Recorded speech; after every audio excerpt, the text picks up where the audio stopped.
Looks like we're live. What's going on, everybody? Hope everybody's having a good weekend. Thanks for joining us. Distilling 101 Q&A. Let me see if Clint's going to be with us tonight. Probably going to be working, I guess. Saturday's pretty busy day for him. But let him send the link out for him just in case something happens.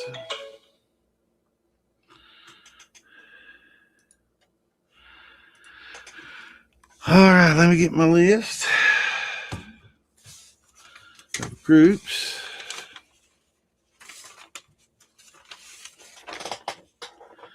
And get some of these links sent out.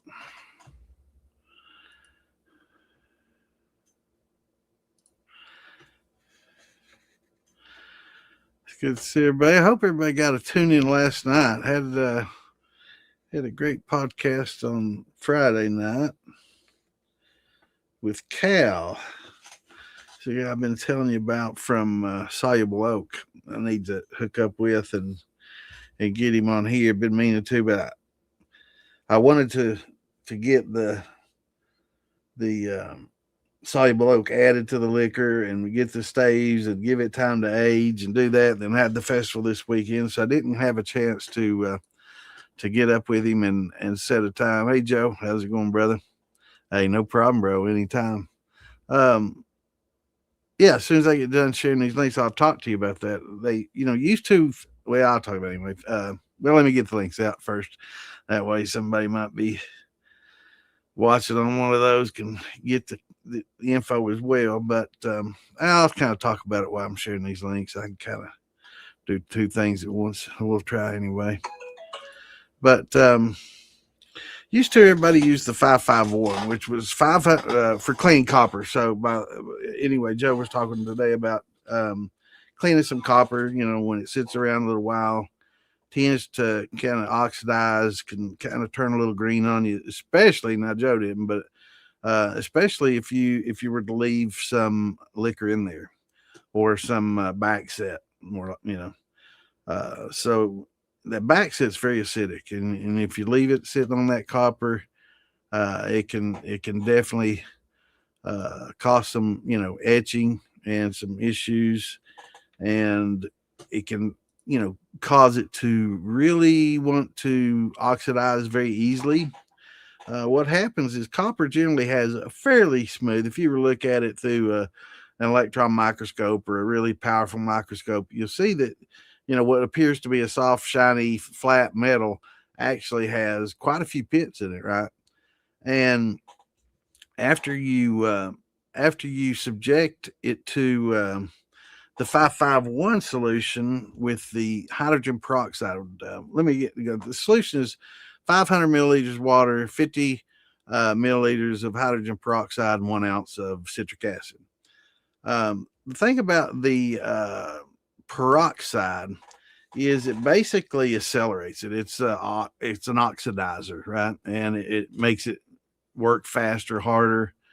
Clint said he's going to be in and out throughout the day. I thought it was Friday, and right now in the middle of a run, he's busy. Message him back.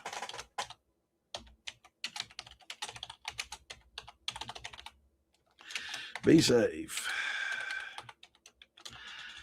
He's busy. Let me see where the hell was. Okay.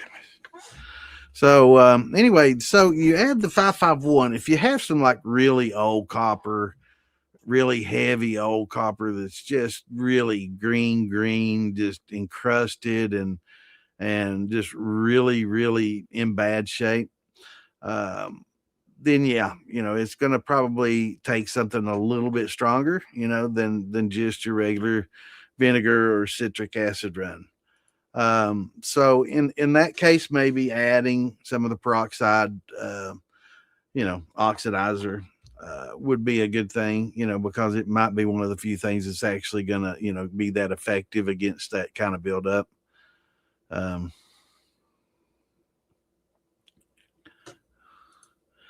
So it's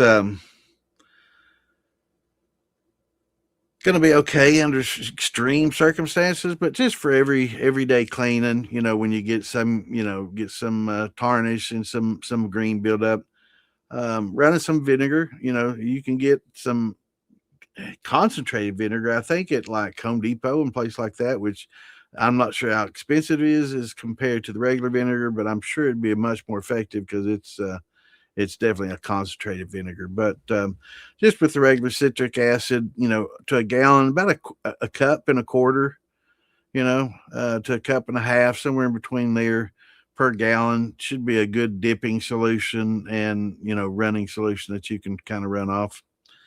But it'll definitely, help clean it. Soaking it is one of the best things. If you can. A lot of people, how would you soak a worm? You just put a cork in one end of it, in the bottom end of it, and just carefully fill the worm up with the citric acid water solution and just kind of let it sit. And then when it's done, just pull the cork, let it drain into, a bucket. And even if you get some green in it, it's going to be okay to run that, right? So just dump that green and all back into the still and wash your steel out, soak your steel in it as well. Anything that's green, if you can soak it in it, good. And then just run that off, and run it into a bucket. Save it. You can reuse it and reuse it and reuse it, because after that you're going to have to follow up with a wash, right? You need to wash it with some Dawn, maybe just mild dishwashing soap and water. Soap it up real good. Rinse it extremely well. Let it dry, and then should be pretty good. That should take care of it. And if you wanted to follow up with running some water, to make sure you got all the residues and all the soap out and everything, that would be fine as well. But just a good old rinse, and if you wanted to run some steam through it, that would be fine too. If you're running electric, you'd be probably more apt to do that than if you're running gas, because gas can get expensive when you start doing a lot of these cleaning runs like that, right? We try to save that gas for just the real thing, and can get pretty expensive, running gas. That's another reason, to get up with Phil or Jason or somebody and go the electric route, because it's so much easier and convenient. And I still got to get up there and get with them and get my electric set up. And it'd be so much more convenient, and a lot of people like, where would you do it? One good place is your stove. Your stove, if you got an electric stove in your house, pull it out, set it on your glass top or on your burners. It's kind of designed for heat, right? So it's going to be a pretty safe place to do it. And just unplug your stove and plug your elements into where your stove would plug in. That's usually a 50 amp plug, so it's going to have more than enough amperage to handle most elements. So that would work out pretty well. Plus, the top of your stove, like I say, is a good place to just see. Top of your stove is a good safe place to run it. It's just designed for heat. It dissipates heat really well, and just pull it out from the microwave or fan hood, whatever you got above there, and it can, then you got the ceiling above to handle it. That's what I do with mine. Find this.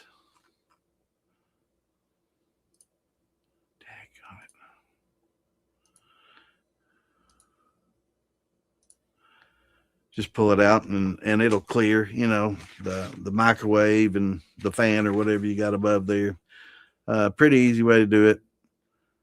And like I say, that plug's there. It's convenient, and it's definitely rated at enough amps to handle most any 220, 5,000, 6,000 watt setup, being generally a 50 amp plug. I'm pretty sure most stoves are a 50 amp plug. Another place, or clothes dryer, if you got a clothes dryer, I think those are on maybe a 30 amp. So that's going to handle most of your, I'll have to do the math. Should handle a 5,000 water. I'll have to do the math. Yeah, it should handle close to 6,000 watts, right? 220 times. Yeah.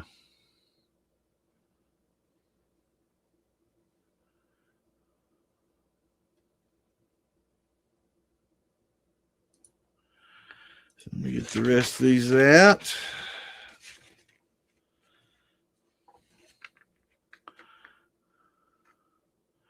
And I'll be able to greet everybody in chat. So Clint's on and off, so he may be able to drop in every once in a while and help and chat with us,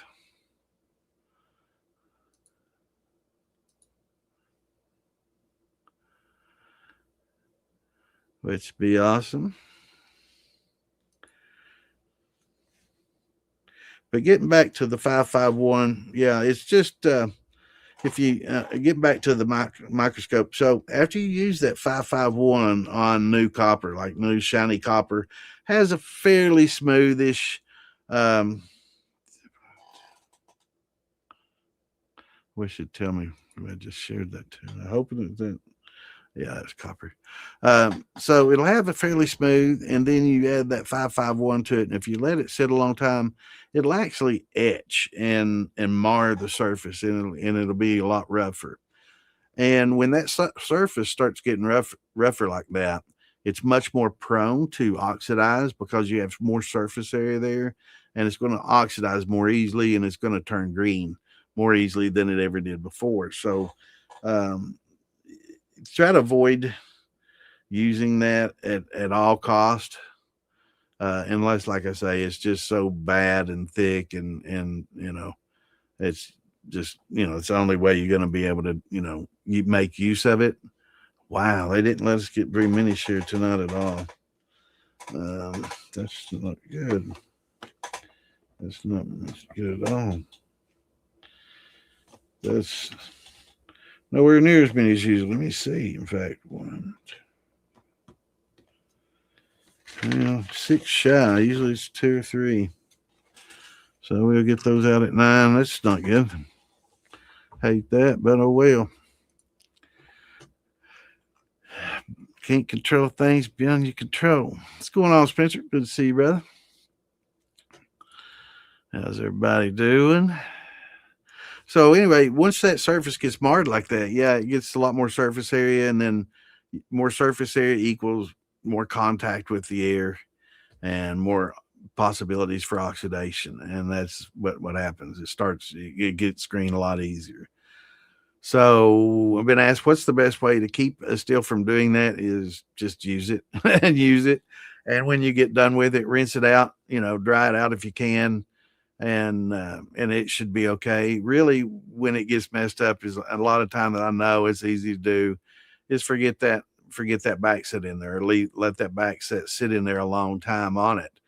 And it's just that acid, man, eats it away. That's why it's really not a good idea to ferment in your copper. It's fine to boil, your water and get your water boiling and then just dump it. If you got a valve in the front, kind of dump it out and use it for that. Great. Because a lot of times that's a lot of people's biggest, largest capacity boiler. And it's hard to, get a lot of water boiled. A lot of times that's a limiting factor on how much mash you can make at a time is how big, how much water can you boil at once and for steeping. What's going on, Mitch? Good to see you, brother.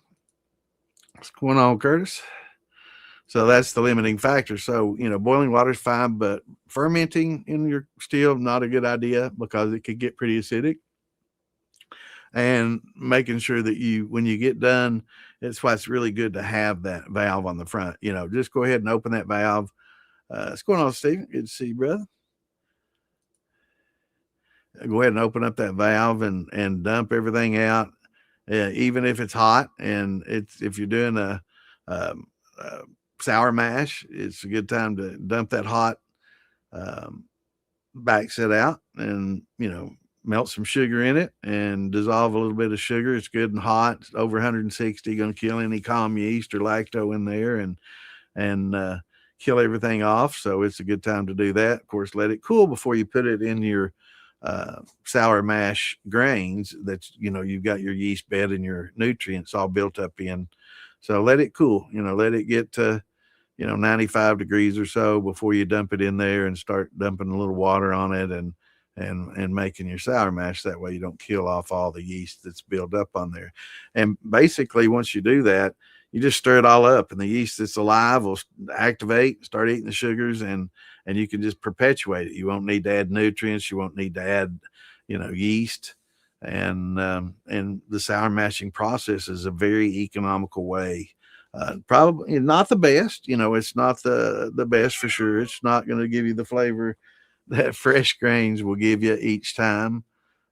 But some people enjoy the sour mash flavor that you get, and it's definitely good on the wallet. My cat's decided to visit us tonight. What's up, old girl? Lay down.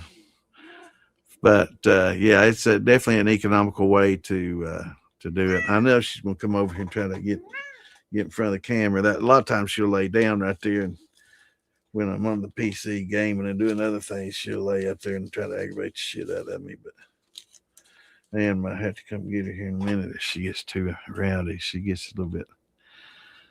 She gets bossy. She's stubborn. She's a little tuxedo. She's a good old girl, man. She's about 13. She's getting up there and still thinks she's a kid, and she's pretty cute.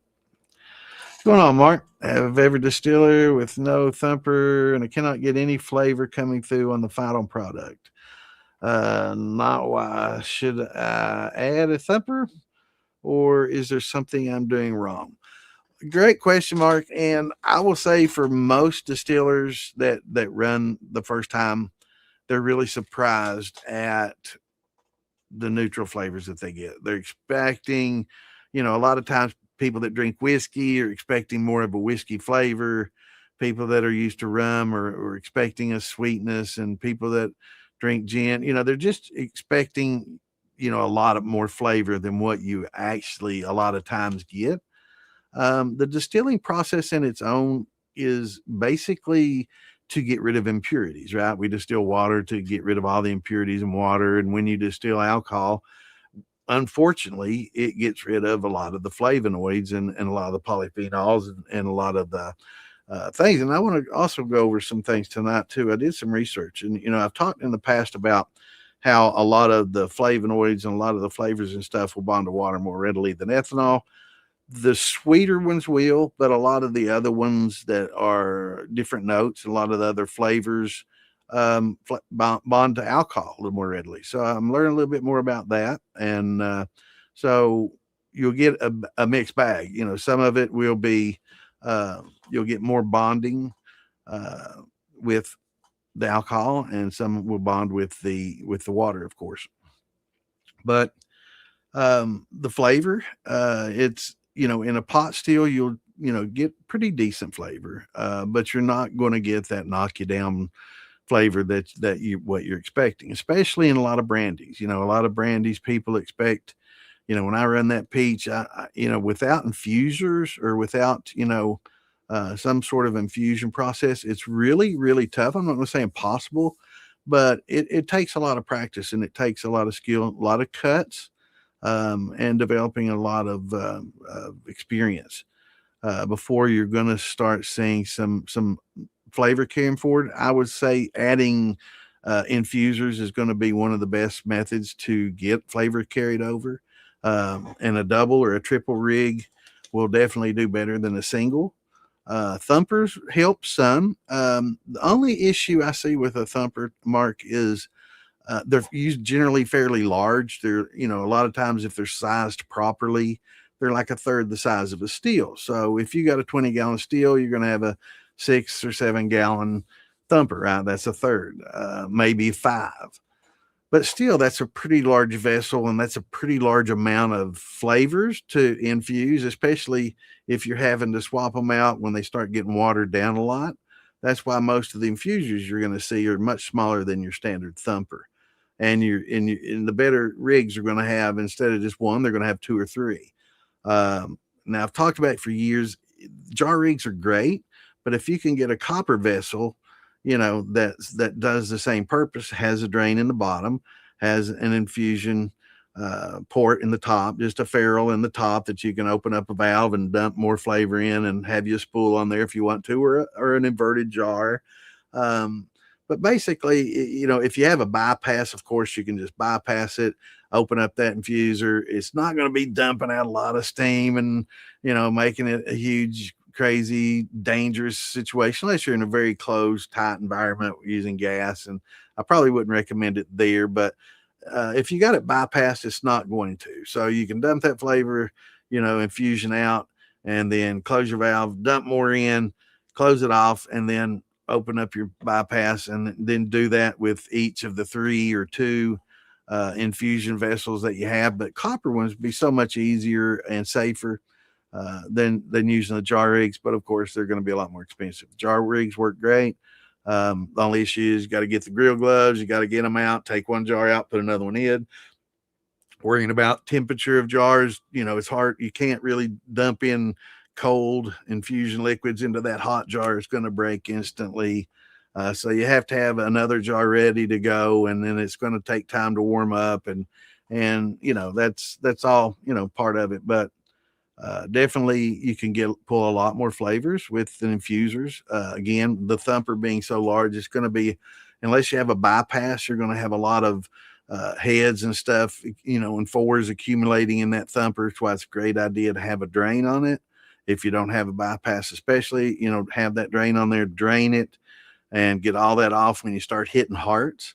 And then, once you get everything drained off, then you can, put you in like if you're doing corn. Now it's easy to do corn because you can get just some ground up fresh corn, sweet corn, and some, I like using the cream corn, and kind of put that in a blender and blend it all up real good with some fresh sweet corn or some frozen sweet corn, anything like that. Run it through the blender. You don't want it frozen anymore. You go ahead and thaw it out, of course, but throw that in there and it'll definitely help get you that corn flavor. But for me, generally the thumper was a great way to increase production.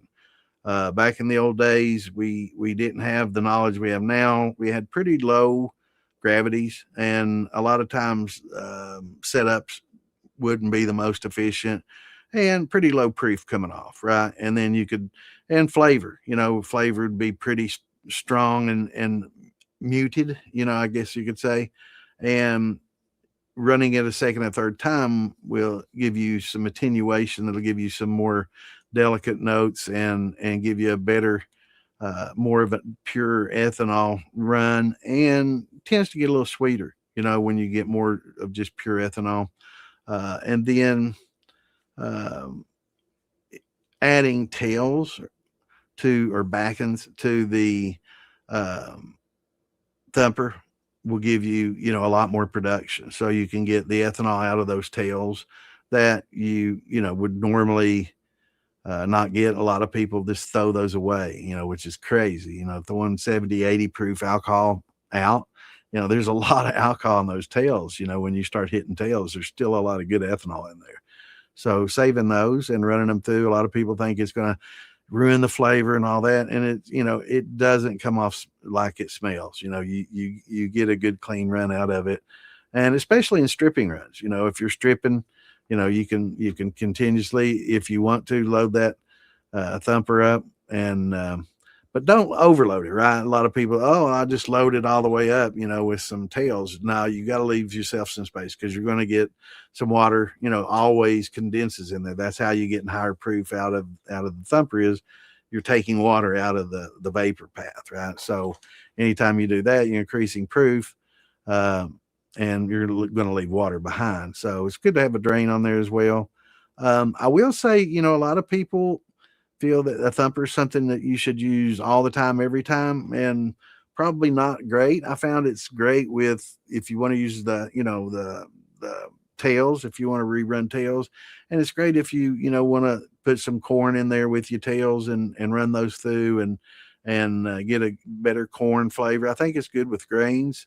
With brandies, a lot of people tend to either run it straight into the worm or into smaller infusers, right? With concentrates of peach or whatever, brandy that you've got run. That helps a lot as well. So, what type of vapor distiller do you have? Is it just the standard 3 type pot? Is it the football steel, or do you have the ferrule on the top? It definitely gives you some versatility if you do have that ferrule on the top, and more modular capabilities. Definitely, the way to go. If not, if you got a pretty good size 10, 12, 15 gallon Vever, pot that doesn't have the ferrule, you can get these bulkhead fittings, and just drill the hole. I think there's actually an indentation in the center of the lid there, that you could actually drill out and put a bulkhead tri clamp fitting on there, a 2 inch or something like that, and that would definitely help you out immensely. Just having that larger diameter uh, pipe will give you a lot less back pressure, and it'll allow you to control the temperature inside the still a lot better. What happens is a lot of times, or all the time, when you heat your still up, with that small pipe that you got on there, you start building up a little back pressure. Now, let me go back. When I say back pressure, I'm talking about 4.5, 5 psi. I'm not talking about a lot of pressure, or any danger, or anything like that. So, but anytime that you do increase that pressure, you're also increasing temperature, proportionally. So it'll definitely, help reduce that pressure when you get these much larger lines on there, and it'll definitely speed up your distilling process too, for sure. Hello, Miss Lisa. What's going on, Dexter? Good to see you, brother.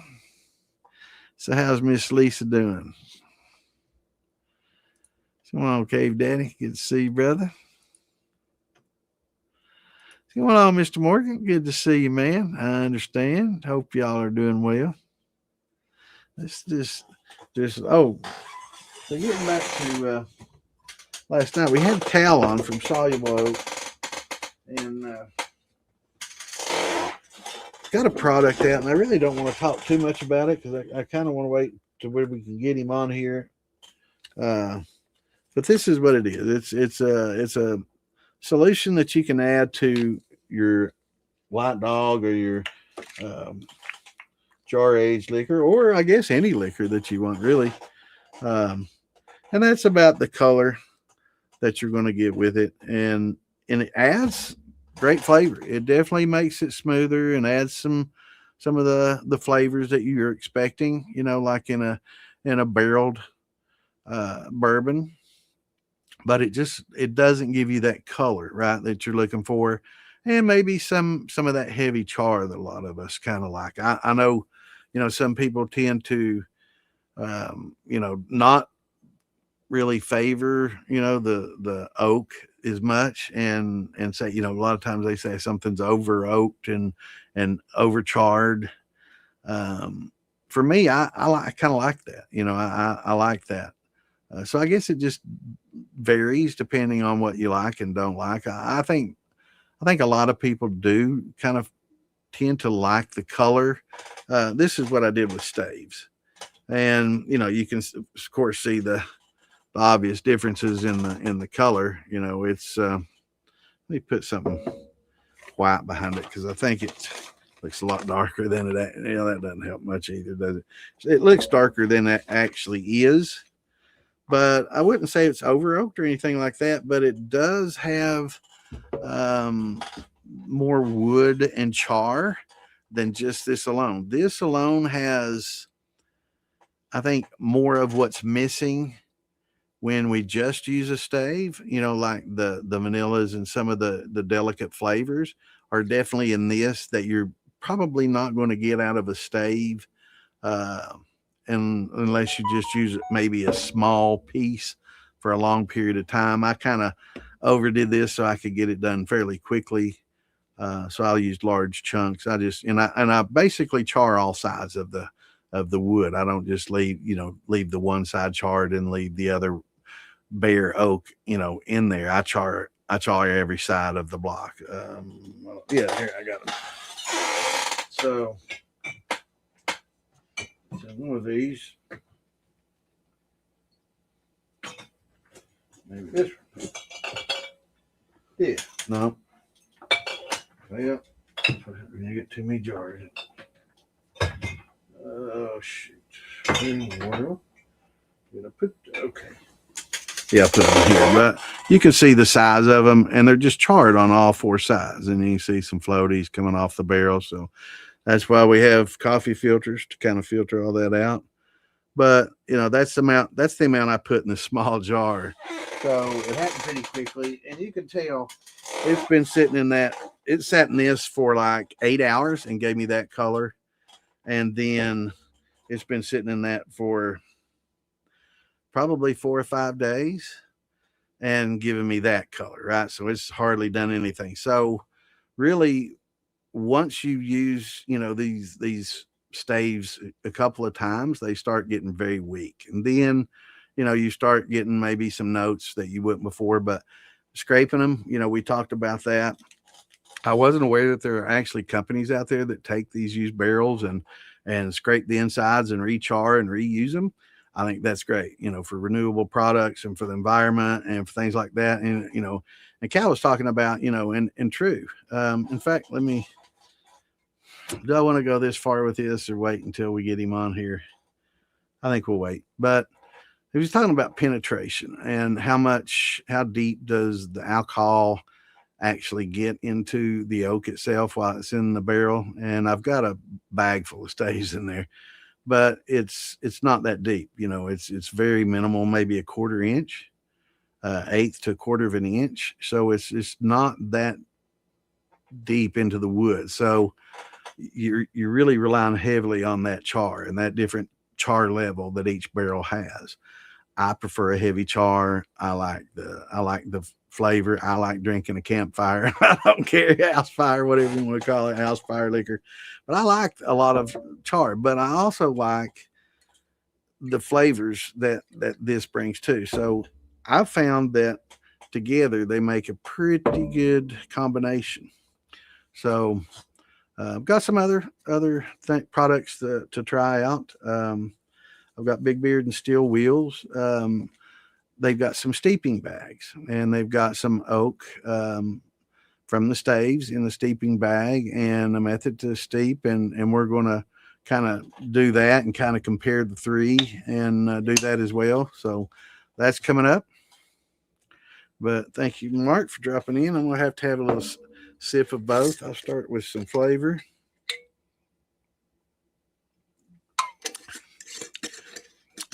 Very interesting. I mean, just how simple and quick that was to get that. It's instant, right? So instant gratification, instant flavor. Phil put it in some Jack, and of course, it's easy to improve on Jack Daniels, isn't it? So he poured some into the Jack, and he's like, "Man, it made the Jack a lot better." So, and then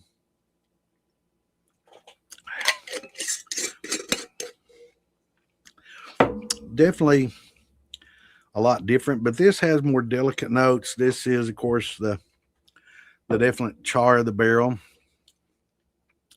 and the two together. I tried a shot of them together, just half and half, and they both complement each other really well. So I was talking to Cal. I think if they could get some tannins maybe and maybe formulate some concentrated charred oak tannin, maybe even just take some oak and store it in water, some old staves and char them on all four sides or 8 sides, whatever, and 6 sides, and char them and let them soak in some water and reduce that down and just make it really a thick concentrate that's dark, and kind of add it to it and make maybe a whiskey or a bourbon blend, because the soluble oak's used a lot of with wine and beer, so that there's different target markets for it.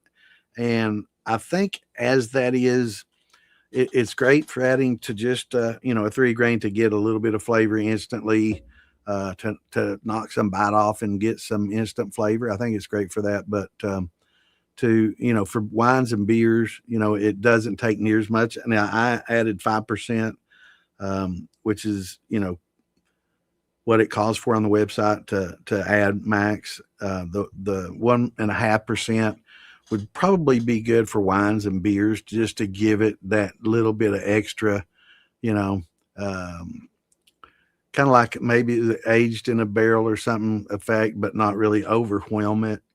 Um, but yeah, I think if you kind of combine the two for a whiskey or bourbon blend, it would definitely be awesome.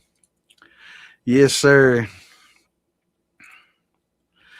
And I was always skeptical, Patty, of the elements. I was always afraid, there's no way it doesn't scorch, right? I mean, you're putting the element right in the mash. There's just no way it doesn't scorch. It's just got to scorch. There's got to be some impact on the flavor. I don't care what they say, they just can't taste it. There's got to be, some impact. And I started drinking from these, electric steels, and I'm like, where's that scorch flavor at? I'm not getting it. Wait, let me try it. What? It's not there, and so I was amazed, and it made a believer out of me. But I was very skeptical.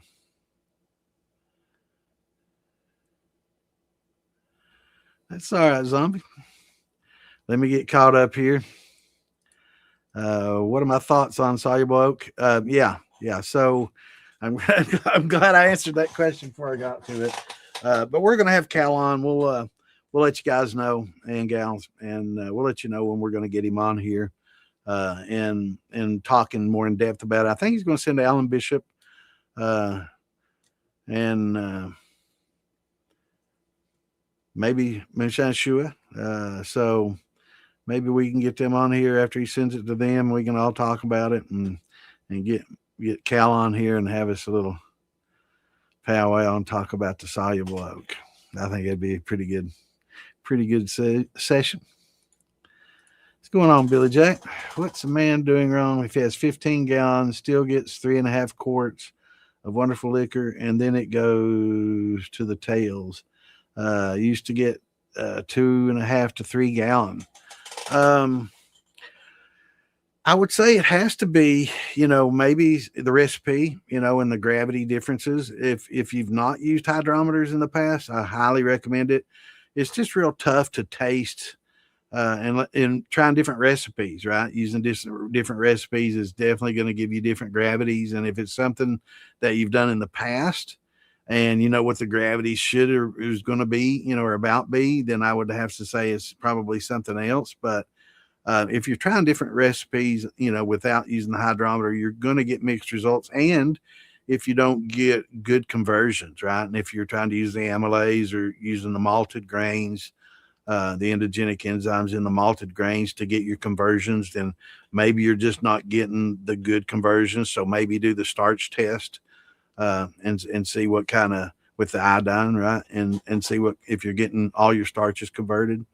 Um, a lot of times, if you're not getting those starches converted, you're not going to have what you normally would, right?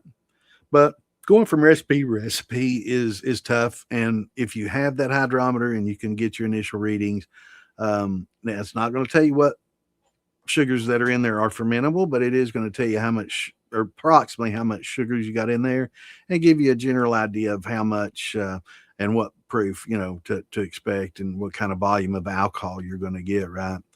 Um, but yeah, with the 15 gallon, yeah, you should be getting, over two and a little over if you're getting a decent gravity and getting a good conversion. Yeah, especially proof down, you should definitely be getting more than that once proof it down to 100 or so. Yeah, you should definitely be getting 2.5 to 3 gallons easy. But distill it off just the hearts. It could be recipe. It could be going from grains to, brandies, or brandies to grains, where brandies tend to have more sugars added, and tend to be a little sweeter, and produce a little more, since a lot of people add a lot of sugars to their brandies that aren't technically brandies if they do add a lot of sugar or any. But yeah, I would say it's probably either just different recipes, and having to, kind of every time you try a different recipe, you're going to get mixed results, and using that hydrometer will help. But if you can, adjust it, and make the changes that you need, try to get a better conversion. If you're using, a little less grain, try use a little more grain. So if you're just using 2 and you're just not getting that production, go to 2 1/4, 2.5 pounds per gallon, and see if that gets you a little extra, right? What's going on, Frank? Good to see you, brother. Well, we get a little bit slower. I want to show y'all some of the stuff Frank's been working on, man. He's got some of the coolest stuff. He's got bars and stuff. Frank's in the auto collision repair and does a little bit of restoration work, but mostly into collision repair and car bodies and stuff. Does excellent work. But he's been making some bars with old truck parts and old Jeepster Commando stuff, and cool as hell. So I'll have to show y'all some of those pictures if y'all haven't seen them. Yeah, me too, Seashine. He'll try to jump in here when he can.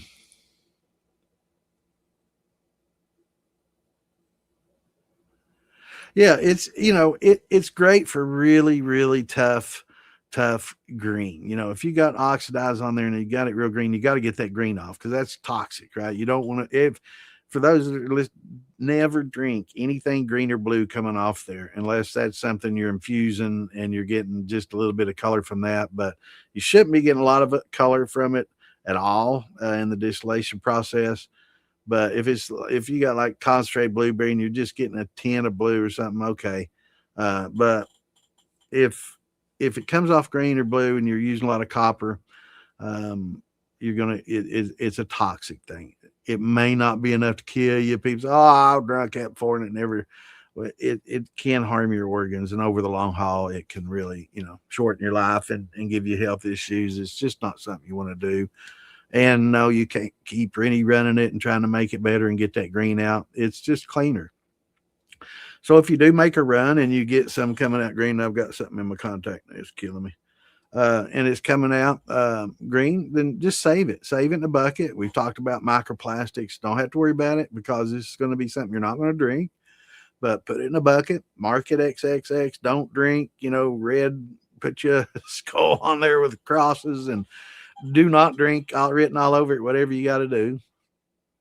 But save it when it comes time to run, for a sacrificial run or to run after, you do some cleaning or something. You can dump that in there and run it through and just rinse it afterwards real quick. And that alcohol is still there. It'll be, it'll dissolve a lot of stuff and organic matter and stuff. It's good for cleaner, but just follow up with some, water and rinse it out real well after you do it. And it'll be fine. It also makes good countertop cleaner, glass cleaner. It's good to clean your metals before you weld. There's a lot of good uses for it, but just don't drink it. It's just not worth your health. Definitely not worth it. Did I change something? I don't know. Do I sound different? I've got a different microphone now than I used to have. I got my little soundboard. Is that what it is? Do I sound a little different? What's going on, Rodney? Good to see you, sir. Yeah, it's good seeing you as well. Yeah, it was a good time. We had a good time out there at Maggie. Yeah, it was great music, good time. Missed us a few people though. I was missing some of my buddies that didn't make it. There was a bunch there that didn't get a show. We were, Tracy Bumgardner and John Bentz wasn't there. Phil wasn't there. Old Sandman wasn't there. Big Easy wasn't there. Prohibition wasn't there. Mike McLean. There was so many people that wasn't there. I was definitely disappointed, but I understand. Matthew, yeah. There was a lot of people. I'm trying to think some more. There was just quite a few people that wasn't able to make it this time, and missed those. But it was a good time. There's still a great turnout. Had a lot of people there. A lot of new people. Met a lot of new faces. Met a lot of people from the podcast. There were quite a few that came out, and yeah, it was a good time. Got to see a lot of Frank's work in person, and that, definitely a lot different than looking at him at the pictures. But yeah, awesome work. But yeah, it was a good time. It was good seeing a lot of my buddies. Justin Meredith, and there's just a whole bunch. I hate if I start naming names, I forget somebody. They'll be like, "You did forgot me, man," and I don't want to do that. So if I that's like talking about steel builders. If I leave one out, I feel horrible, and inevitably I'm going to leave somebody out. And Wayne, missed Wayne, wasn't there this weekend. So missed a lot of people, missed quite a few.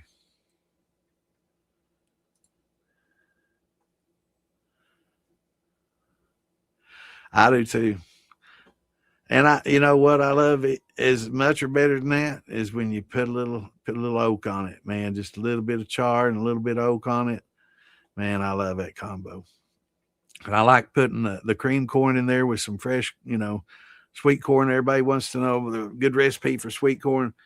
Take a few ears, blend it with some cream corn, and put it in your thumper is the best thing you can do with sweet corn because otherwise, if you just mash with it's expensive. It's great table fare.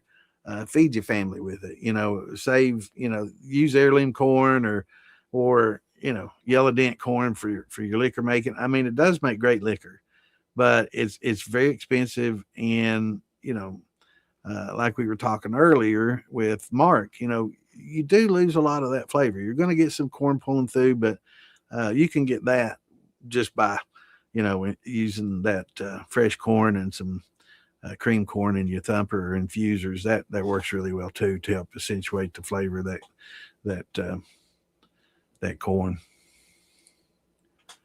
Would adding cream corn to the thumper? Absolutely, absolutely. No, it doesn't make it cloudy. No, it distills. I mean, you get a second distillation. If y'all watched Phil's video on the steam distillation, basically they're just running water through a lot of the sludge that's in the bottom that we normally try to press out and get all the liquid out of it. So in the very bottom, just the yeast bed and all the liquids, instead of pressing it, they're just dumping it in there and just running the steam through it and distilling that and getting the alcohol out of it that way and the flavors out of it that way. And it comes off perfectly clear. The distillation process, unless you're puking, generally will come off clear. Yeah, we got to get the alchemist in here, Mr. Bishop.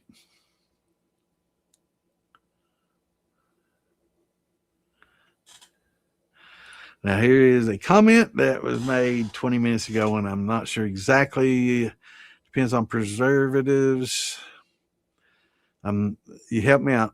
This what the worst thing about me getting behind is a lot of times comments are made like this, and they're great comments, and I'm not sure what they're pointing at. So I'm not sure, but let me know, Leroy. Let me know because it's probably something I should know or definitely want to talk about. Got about a quarter of a gallon of homegrown boysenberries. Oh, and a 1 gallon glass jug. What's the dumbest way I can make wine? I don't know. Probably just make some wine and steep that in it and just pour it in it and drink them together. Probably it's very it's basic. Just add your fruit, a little bit of sugar, and a good yeast. That's one of the keys to making good wine is good yeast. Because it's not something that's getting distilled. It's something that you're drinking the mash and the must, right? So making beer and making wine is much more critical. I mean, I'm not going to say it's not critical to select a really good yeast for distilling as well. That is, of course, and it does impart. It's all about that. It adds so much unique in flavor, and it really decides where you're going with something. But for wines and beers, it's even more critical because you're drinking the actual mash must from that, right? So, definitely using a pretty good yeast.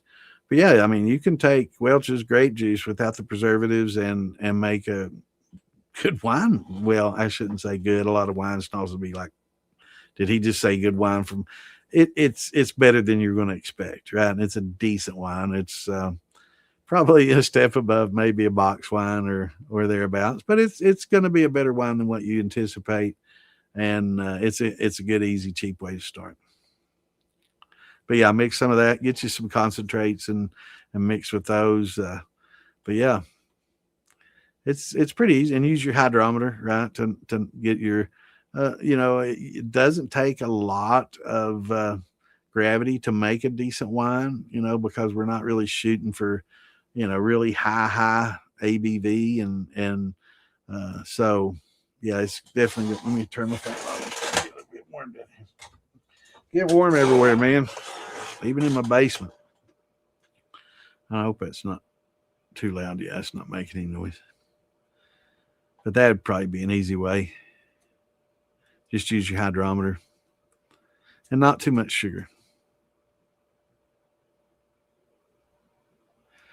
Well, I basically, Joe, what I've done is just combine the two, and that way I wouldn't overdo this and kind of lose those delicate, flavor notes but give it some of the char and color that I think it is lacking, and I think the two are kind of a match made in heaven kind of thing. Is more time distilling better? I mean, like 5 times in and out. It depends. It really depends, Bjorn. If you're wanting lighter, more delicate floral notes, distilling more times is going to give you those lighter notes. If you want a really strong, heavy, bold flavor that is going to be there front, back, and center, then probably a one and done is going to be fine. But you're not going to get more delicate notes that way. So a lot of people say, oh, distilling it more higher proof. Not necessarily. If you come off and you proof it down, if you come off at 140 or 150 on your steel, and you just do one and done, you're getting that. If you run that, proof it down, run it again, proof it down, and kind of make cuts in between, you're getting more of your heads and tails out. You're getting more pure ethanol, which isn't necessarily always better, but it does tend to get sweeter, more light bodies, more lighter flavors, light flavor notes than just a one and done. So it really depends on what distillate you're running. People running corn liquor tend to do one and done, especially if you're infusing. But like for a vodka, a couple of runs would be fine, unless you're just running a big column and you can come off at 196. Then that's all you need to do, because it's just done, right?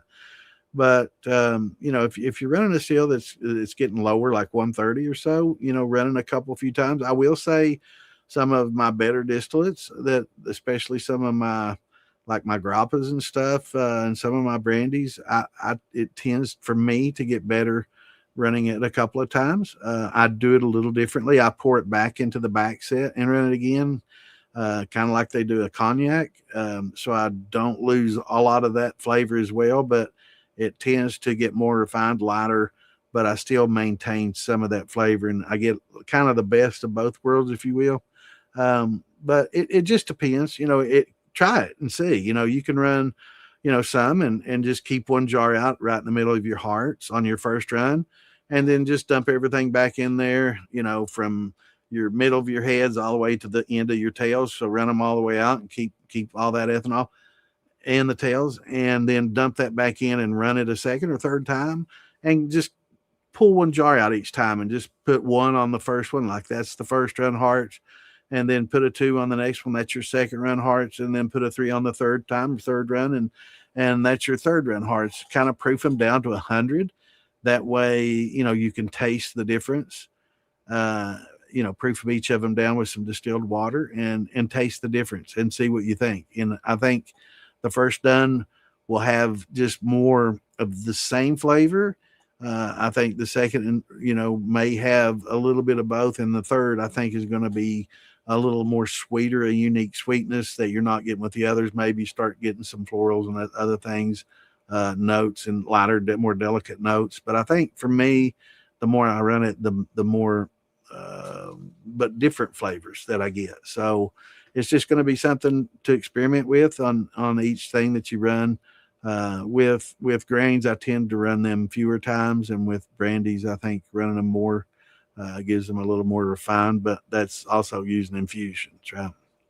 So I'll run them a few times through an infuser, and you can pull out some more flavor that way. Good question. But yeah, experiment with it and see. What's going on, Hollow Tree? Just found the live. Awesome. Ask again tonight while listening. Great. Love to hear it. Only have done 2 runs using an electric 8-gallon pot. Awesome. Reflux. Cool. Tonight's Bloody Butcher, wheat and barley. Love using wheat.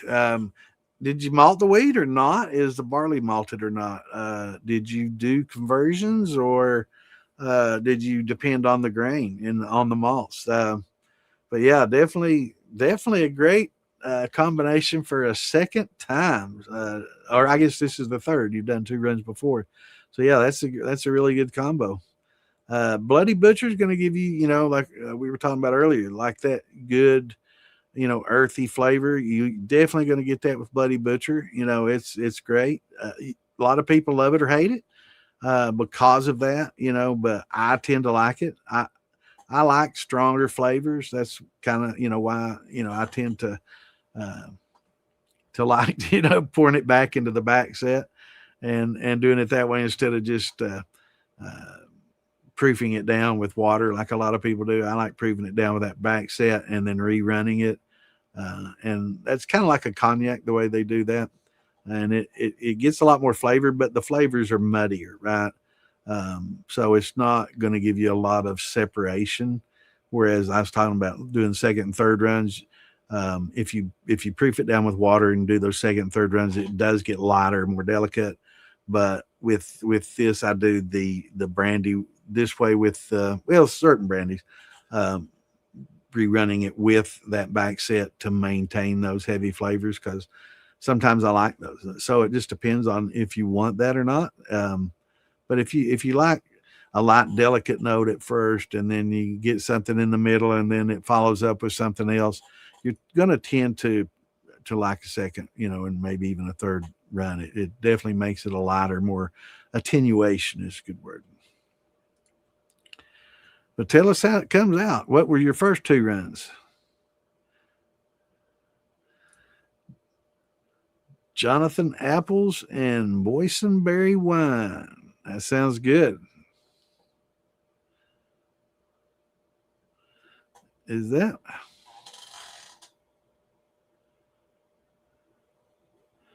Yeah, that's what Mikey was talking about. Mikey missed Tuesday. We had people in there talking about vinegar. We watched, a little, or I don't know. Did you see on the? I posted a link. I think I put it in the militia page and in the DIY Shine and Steel Bidding page about the vinegar, the making of vinegar, and how the old vinegar versus the new, pasteurized vinegar that's kind of been watered down and doesn't really have a lot of heart of vinegar and a lot of therapeutic properties that the old vinegar had. But I posted a link and it's very interesting. You got to watch it.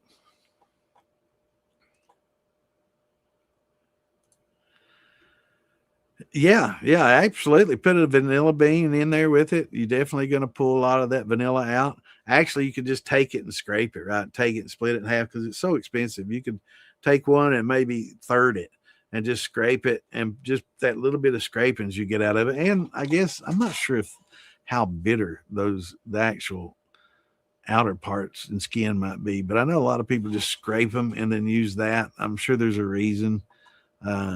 I don't have the most delicate palate.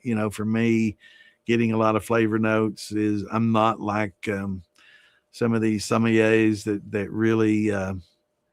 Oh, is it that time already? Thank you, Stephen. I don't pick up a lot of notes. I don't know if it's just from COVID that I've had 3 or 4 times, or me destroying my taste buds with all the liquor I've drank and food I've eaten, and so I don't know. Could be a combination, I guess. But I'm just, and some people's just palates aren't cut out for that, right? So I mean, I'm my nose, I think, is probably better than my taste buds. I'm pretty good at smelling things, but well, good. Come out tart. Yeah. I've never done it much with boysenberries.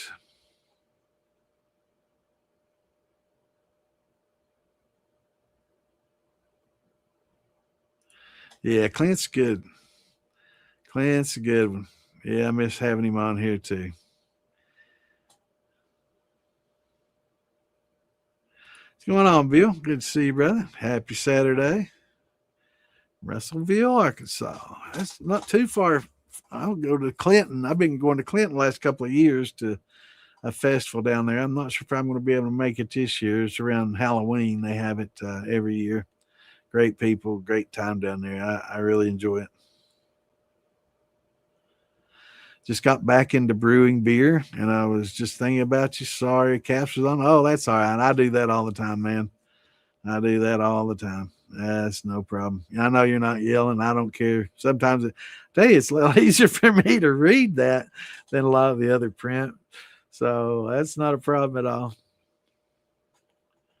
But yeah, that's awesome, man. So if you're into brewing beer, you definitely got a leg up on making some good whiskeys and grain liquors for sure. So it'll definitely help bring. One thing you'll notice different is using corn. We kind of start at the high end of temperatures and work down, whereas a lot of beer makers start at low temperatures and build and step mash up. So it's a little bit different in that regard, and we don't use the hops, so you're not going to get that skunkiness. No problem, brother. Thanks for tuning in and thanks for commenting. I enjoy having people get in here and comment. And if you've got any questions, be sure to jump in there and ask them. And I hope you're having a good Saturday night. Kirk? If I only had a gallon, I'd freeze them. Oh, yeah. Yeah. Or, yeah, hard seltzer. You know, I've made some wines that really, I didn't degas and kind of made a sparkling wine out of, and I've often thought about, I've got some of the corny type kegs to do pressure. I kind of experimented on pressure fermentation and negative and positive pressure and fermentation to see, the differences and and just to kind of experiment. But yeah, having the ability to, inject CO2 and give it more of a carbonation, definitely be cool.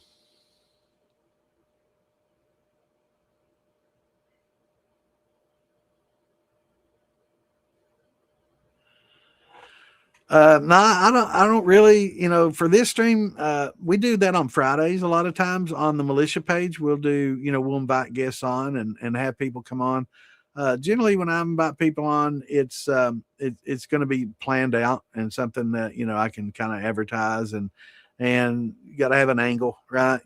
So sometimes I'll have the guy from Soluble Oak on that's got a new product out, or a distillery that's just opened up a distillery, something like that. I'm not trying to play down or anything, but we on this one we do more of just a one-on-one question and answer kind of format where a lot of beginners and intermediates can kind of come in and ask their questions, and we can kind of talk about what they got going on. And oh, Cal, not Clint. Yeah, we're gonna get Cal on here for sure. It was great having him on last night. uh but Zombie for sure. I mean, let get up with me, on Facebook, and we can talk about what you got going on, and maybe we could get you on for a show if But for general, just for people to get on and generally chat and stuff like that, we kind of do that on the Friday shit show. We do that once or twice a month on Fridays. Generally, there's other podcasts that we do on Fridays. We got a lot of different podcasts on Mondays. We've got Still Talking with Big Easy, Uncle Joey, Sean Rigsby, and Matt, and whoever happens, like Matt Lemaster, and whoever happens to come on. And then on Tuesday, me. Wednesday, we've got Shonda and Jeremy doing the Hustle Highway. Thursday, we got Ladies Night with Lisa, Mama B, Charlene, and whoever they bring on. You never know. And then Friday, we do sometimes Tom and Chad will come on and do a talk together, and sometimes they'll bring people on. Sometimes Damon and Wayne will get on and do a special on the proof is out there, and then sometimes we'll just have different people on. So maybe a Friday for sure too. And then on the shit show, a lot of times we'll just put post links and allow people to get in there unless they get kind of crazy rowdy and start saying stuff that might get us banned or something crazy. We'll let them in and let everybody talk. So probably Friday. I think it's like towards the end of the month generally. We got a new calendar coming out, so I'm not sure exactly what days it's set up for, but generally on this one, I just kind of get on here and do my thing, and answer questions. It's there's lots of places to get information out there, but it's tough to get good information. You ask on a lot of the groups, you'll get 15 different answers, and it's like, which one am I going to listen to? Who am I going to listen to? And which one of these guys actually knows what they're talking about? And which, most of them don't. I hate to say that, and it sounds egotistical, but I'm sorry, it's just the truth. There's some really bad advice out there. Some just, a lot of it's opinion, which is fine, and if it's opinion, then it's just whatever, right? Some people like turbo yeast and some don't. That's an opinion.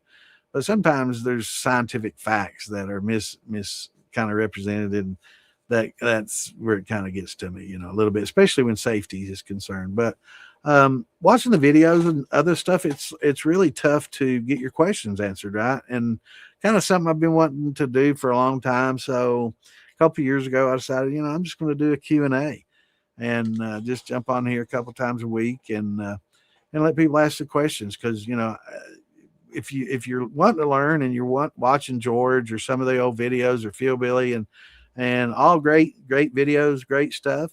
But if you have a specific question that you want answered, you got to watch lots of videos to get those questions answered, right? So here we just cut straight to the chase. You can ask the question and we can talk about it. And if I don't profess to know all the answers, if I don't, I'll try to find you the answer. If I don't and Clint doesn't know, then we'll try our best to find you the answer, or at least get you on the right path to where you need to be. Cal, well, we like Clint too. But yeah, Cal is a very interesting guy. You can tell that that he's pretty eccentric and very knowledgeable. He didn't really want to open up with the knowledge. I guess he just kind of wanted us to set the pace and talk about his product and which is great, and it's a good product. Yeah, it's definitely interesting. I like the combination. I think both. I think if you're somebody that uses spirals and staves, you're missing this flavor. And then if you just use this, you're kind of missing this color and some of the richness and char that it provides. So I think the two work real well together. And hopefully Cal can kind of maybe do a whiskey or a bourbon blend and add a little bit more of the oak and char to kind of give it a little bit more color people are expecting. I mean, not this rich. I mean, that's pretty rich in color. That looks pretty damn good, though.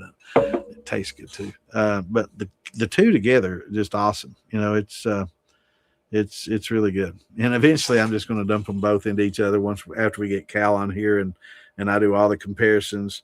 These two are getting combined into a jar, and I'm going to be a happy camper because it's really good stuff. Right. Going on, Indy? Got 2 to 3 gallons that has been way over oaked for way too long. Is there any fixing it, or do I just rerun it? Actually, you can just add some more clear to it and kind of dilute it and let that blend for a while and estrify and work, and that will help. Or you can rerun it. Yeah. So but if it's 125 to 130 proof, you're going to want to cut that close to about half, right? You want it to be below 80 proof. So maybe take it to 60 or 70 proof, and which would be almost about half that. So or you could just dump it in some mash that you're getting ready to run, not that you're getting ready to distill or ferment, but if you've got some mash that you've added, and you can just pour that in it if it's the same, right? If it's a grain, yeah, just pour it in it and distill it off, and you're gonna taste some of that char coming through. That's one thing that you will probably pull through, and then you can just redo it that way. But try both. Try to put some clear on it. If that just doesn't work for you, then just rerun it. That's one of the beauties about this. If unless you really scorch it, and scorch it badly, you can always try to rerun and play with it and make it work. Use Tennessee white oak staves, blanks, stored at 42. Oh, wow, 42 years. Cut them an inch half. Awesome. Deep grooves on all four sides and char it heavy with a torch. Well, this is what I use, old map gas, right? So yeah, I char mine. I do the same. I don't cut. I don't cut grooves into it. I'm not. That's awesome. That's kind of like what they do with the spirals. Definitely gets you more penetration into that wood, which is a good thing. I'm just lazy. I was thinking about maybe starting to drill some holes in it. I think that would be cool too, and just char all the way through. Might be a little easier. But yeah, that's awesome. I love it. And especially after you use them a few times though, they start getting weak, and you can grind that stuff off. I mean, if you want to, you can grind that char off and re-char them. And but you're going to get less and less of the character of, I can taste the liquor that was in that stave before, right? Some of that liquor is coming off, and it does. It gives it some of that liquor flavor. You're cheating a little bit, right? We're cheating when we do this, because I can taste some of the prior liquor that was in that wood in this, right? I'm my taste buds are good enough that I can tell, from drinking the other and then this, it's more than just wood, right? I'm tasting some of that Woodford, or I think it's Buffalo Trace or Woodford, where he gets his staves from. But yeah, it's good. There's Mr. Clint. What's going on, brother? But yeah, that's a good way to do it, Tony. And I tell you, if adding this to it, kind of use them both. And this stuff's very concentrated. So in a 300 milliliter, which is about right here in this pint, I'm using, let me see how many. Get over the other way, Cat. You're sitting on my, I'm trying to get this out of here. Rotten animal. I don't see it. Anyway, I used like 15 milliliters. It was 5%. So it's 15 milliliters. So, you have to use a syringe or a little measuring cup. A cc is a milliliter, right? I wasn't aware of that. I guess I'm done. I've forgotten all about that in science. But if you have a syringe, I used to have a syringe for squirting some medicine between my teeth when I had some infection going on. And so my dentist gave me that. So I just use this same little syringe to, suck 15 cc's up, and that's 15 milliliters, and put it in here or in here. Actually, I started out with 1.5, which was 1%, and it just didn't do enough for me. And he said, for stuff like this, the 5% is probably going to give you more of what you're looking for. And he was right. I did the 5%, which was 15 milliliters on 300, and definitely gave me the flavor. Definitely a big difference than just the clear, right? It definitely took some edge off, gave it some of that, bottle and barrel flavor, but just not the same as this. But it gave me notes that this didn't, other than what liquor I could taste out of there. So I can tell you, if it were a virgin oak, I wouldn't be getting some of the flavors that are in this now from it.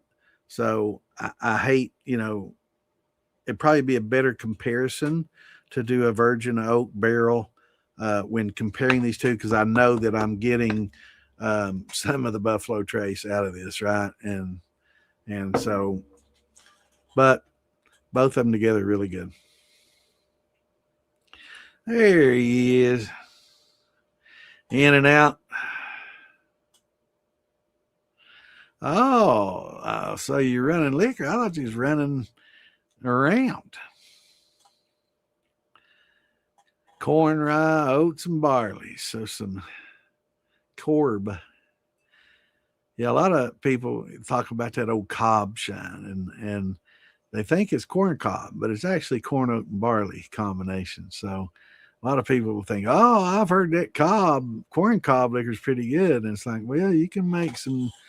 It's not the greatest. I've done it. It's not really the best, but you can do that.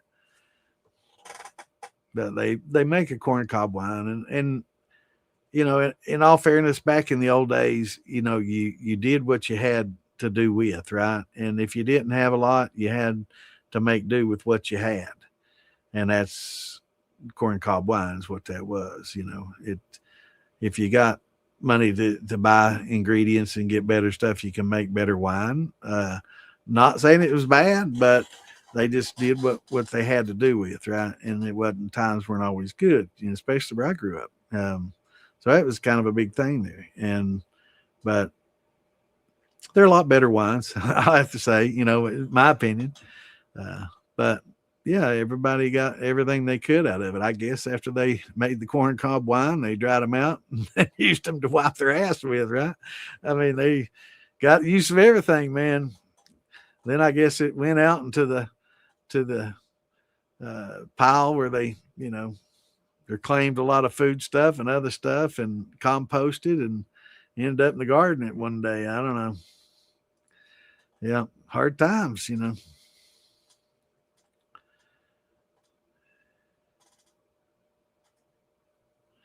Oh, I thought you were talking about me. Something changed. I'm like, well, I mean, they look more handsome than usual. Or is it my sexy voice or my new microphone? Or I'm just kidding. I didn't know. And I'm that far behind. Oh, yeah, let me get those other links here. Thanks, Stephen. So let me get a few of these shared. I can't believe we didn't get very far this time. All right, that's where we are. Hopefully I can get the rest of them shared. That's a lot to share a second time. Just plain. I never just get these few. And if I post in a group twice, I'm sorry. I'm absent minded and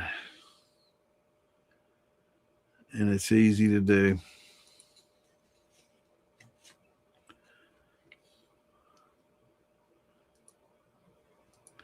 And I need to move some of these groups further up the list so I can make sure that I get them sooner.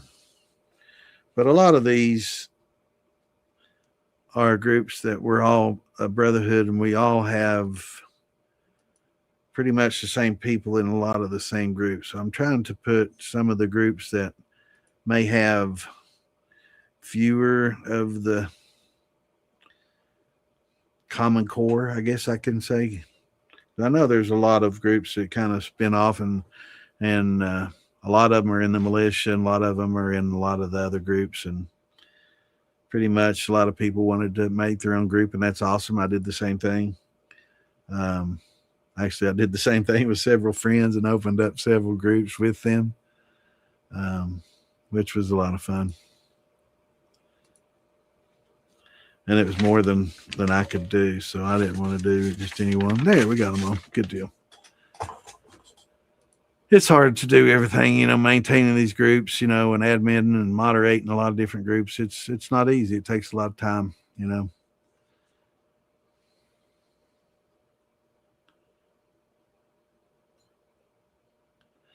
Yeah. Well, to each their own. I like both. It depends on what it is. Now there's some really, really good corn liquors out there that can just stand on their own as a white dog without any oak at all. And I really appreciate those and they're good. Um, and a lot of stuff can use the benefit of a barrel, at the same time. Some stuff, a barrel helps correct a lot of things, and so does time.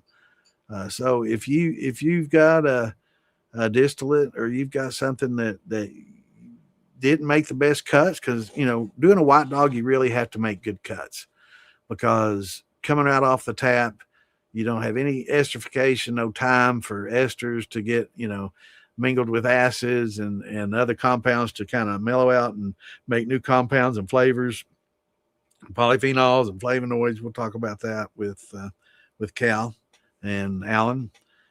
They're a little more versed in that than me, but yeah, it's tougher, right? So you have to make tighter cuts when you're drinking as a white dog. Whereas if you get a little bit of headsy, aging that will definitely make it much better. So I've gotten some from people that just had just a touch of heads in it, and I don't know if it's that they ran it hard and kind of came off with everything at once, or if they had a still with small pipes we talk about that causes it to overheat, overrun, and kind of smear throughout the run, or if it's just working on their cut still. But sometimes those make great aged liquors, right? After they sit in the jar for 6-8 months, which they will if they taste that bad, I'll let them sit there and mature, or I'll put some oak on them and let them sit there for a while, and they end up being pretty good.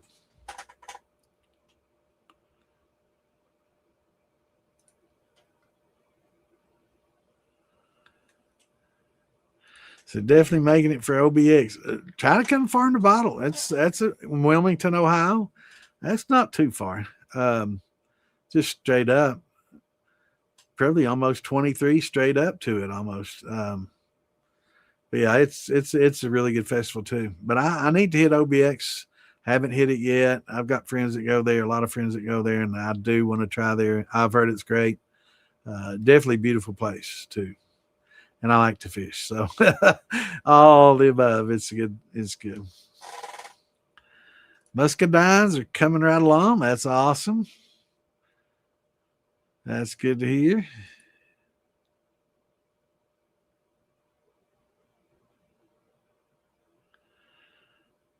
All right. Yeah, with your brandies, you don't want to add a lot of sugar. Brown versus cane. Yeah, brown versus cane, especially in a wine, is just night and day. I wouldn't use brown sugar in wine, whereas white sugar is okay, more refined, and not going to dominate flavor. You get astringency though when you start adding a lot of sugars in your wine like that. You get a alcoholy, isopropyl kind of taste, and it's called astringent, and it tastes more. It's more pronounced alcohol than you're used to tasting in a wine, especially one that's been aged and secondary fermented for months and months, and so you're definitely going to tell a note of difference between a homemade wine that's a month or two old versus a 3-year-old wine, right? Just the esterification process, the aging process. Uh, it definitely tones down a lot of the alcoholic ethanol flavor. Uh, a lot of people is astringent, right? And when they taste some of my wine, they're like, that hasn't been aged over a year. Like, wow, that's got some alcohol in it. And I think they think that I'm like taking wine and mixing pure grain with it or some moonshine with it or something like that, because it's just an astringent, taste. And so it's just a maturation, issue. What's going on, Brian? Good to see you, brother. Good to see you this past weekend. Now you need Jonathan Apples. You do.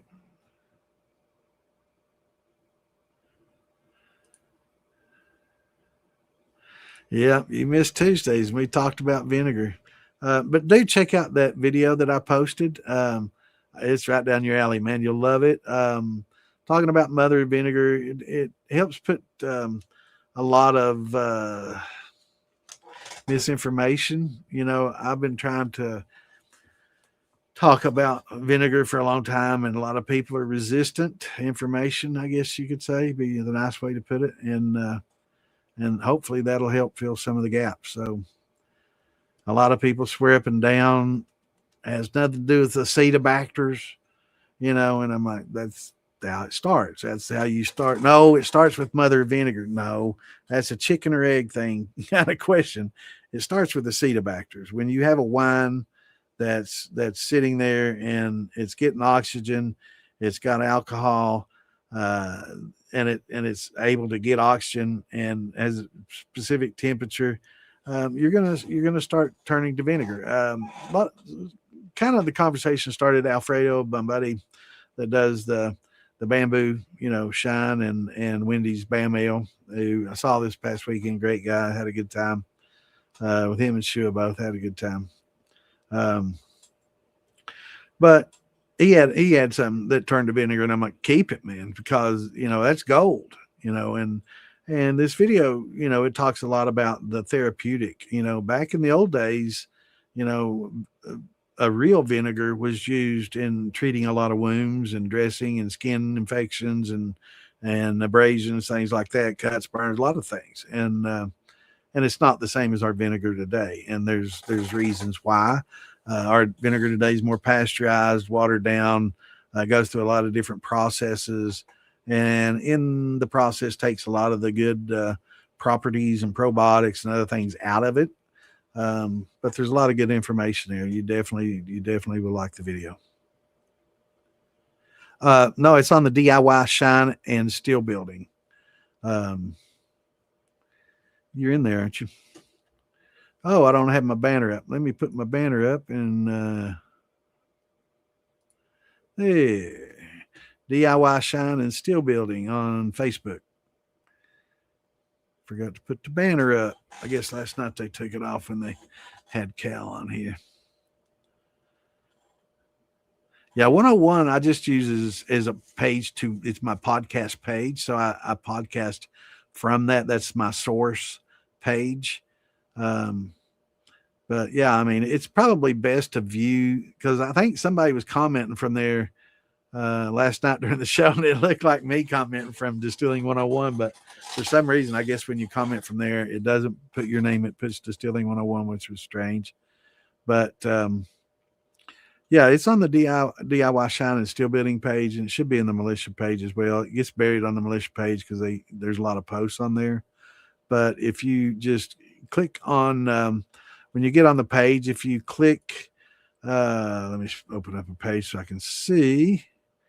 So if you click right under features where it says most relevant and scroll down and just hit new post, then you can kind of search chronologically, and it shouldn't be too far down the list on that.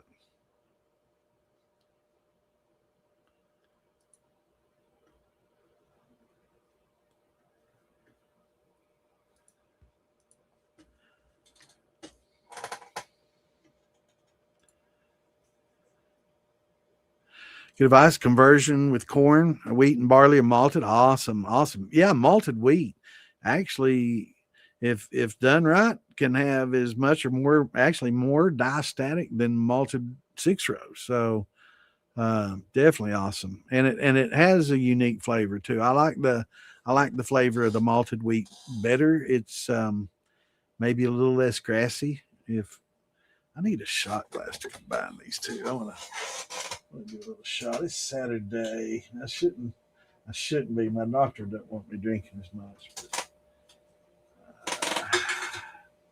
we don't always listen to them, do we? We should.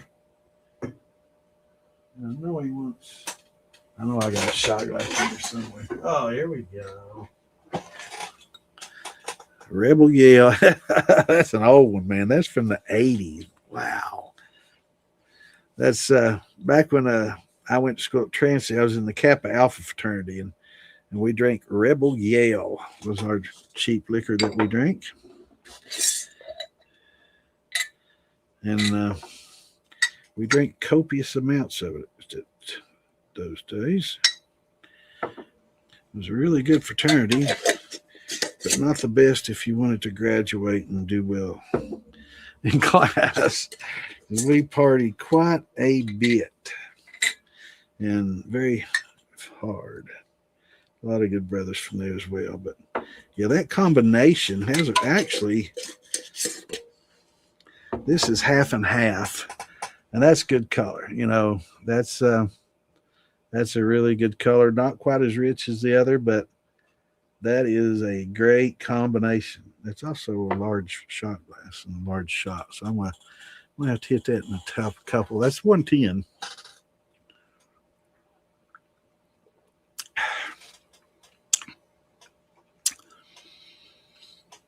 Really good combo.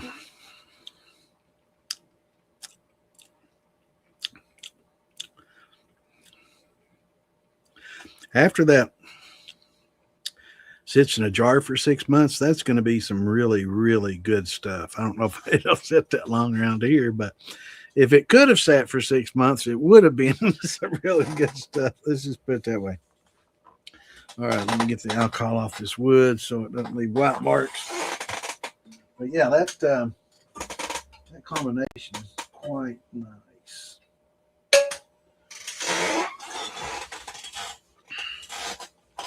I like the sound of those jar lids popping, don't you? Means you got liquor running usually. Okay, get wheat, barley, and malted first time with Bloody Butcher. First 2 runs were bourbon kits. We'll post results. Awesome. Yeah, look forward to hearing about it. Great. First few runs are, all grain like that. Great. Most people, on their first run or 2 are doing sugar shines and other things, which is great. It's a great beginning tool. But if you made beer, like some of our viewers, if you came in from a beer making background, you can kind of, start with the grains, or if you're, adventurous and optimistic, and it's a great way to do it as well. It's definitely, you want to end up there, right? But for a lot of beginners, I think starting with something simpler is better. Cleans your still out, for the first run, just to clean out. And then, if you got any leaks, you're going to find them. If you got any issues, you're going to find them. You're learning to make cuts, and you're going to make mistakes, right? So, yeah. But yeah, this is a great combination. Cheers.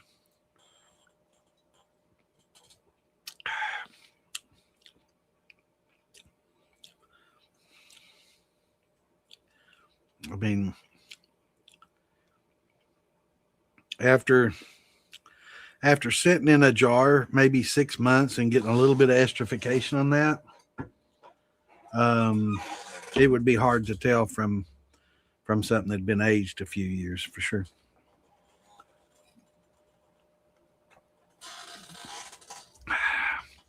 Thank you, brother. I saw that when you put it on there. And I am way behind. Miss Clint.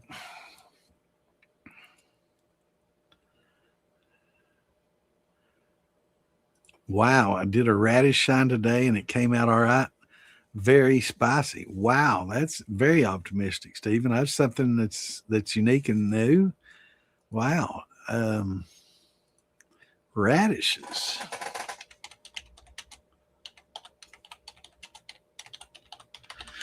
So anything that has starches, you can definitely, starches or sugars, anything that's got that in it, you can definitely, ferment them and get some out of it.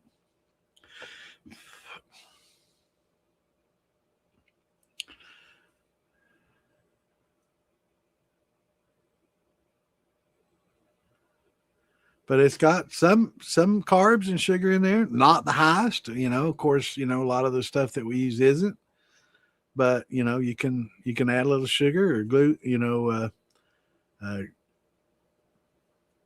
trying to read about this 3.9 grams per cup. I think that's what, close to, you pull up the handy dandy chart here. 3.9 grams per cup. So I'm not sure. I'll have to see how many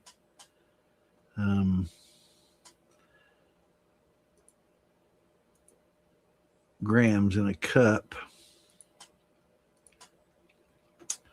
Well, let's pull up our chop, because I think this is 100 grams. This chart goes on based on 100 grams.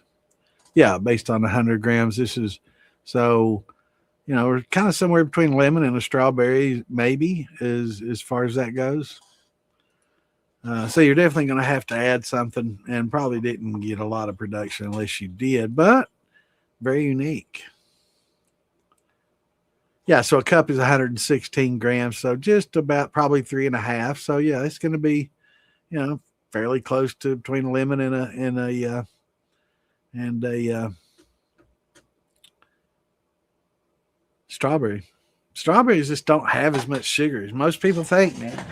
You talk to them about strawberries, and it's like, wow, that's it's amazing that strawberries have less sugars than the grapefruit, which is great for diabetics. If you want a fruit that's like my wife or fiance, that's really good, and it kind of tricks you. You think you're eating something sweeter than what it actually is, right? So yeah, it's really good. Add a vanilla bean, absolutely. And you can put that in your infusers as well. We talked about having little copper infusers. I'm going to build some with a bypass. I'm going to build a copper steel and go back to that. I had one ages. Actually, I had a copper cap and Lin arm and coil on a large stainless pot, and the copper got taken. I think somebody thought that it would be better invested in a bag of drugs or something like that. So I got my copper stolen, and I'm sure they sold it and bought some meth or some shit with it. I don't know. Hopefully they fed their families or something good, but no the chances of that, right? But I'm gonna have it'd be probably 40, 40 some years since I've had a all copper setup. Yeah, it's a long time ago that I had all copper, but I did have the copper cap after that. This was in the last 20, 30 years. But yeah, 40 years ago, I had an all copper, small all copper setup. So it's been a long time. But yeah, I'm going to probably build a fat 40, maybe a fat 30, something like that.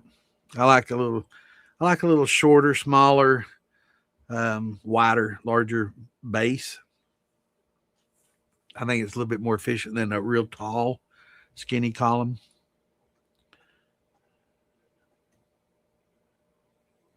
Some people like their women that way a little bit too. I was thinking about, well, some people like their women that way a little bit too. Wow, lemon chamomile or basil rosemary. Yeah, definitely. You definitely want to get a good yeast. If you're going for florals like that, you're definitely going to have to get a good yeast, Mikey, for sure. Like, if especially if you're going to use any kind of honey or anything like that, I think the D47 and what's the other one?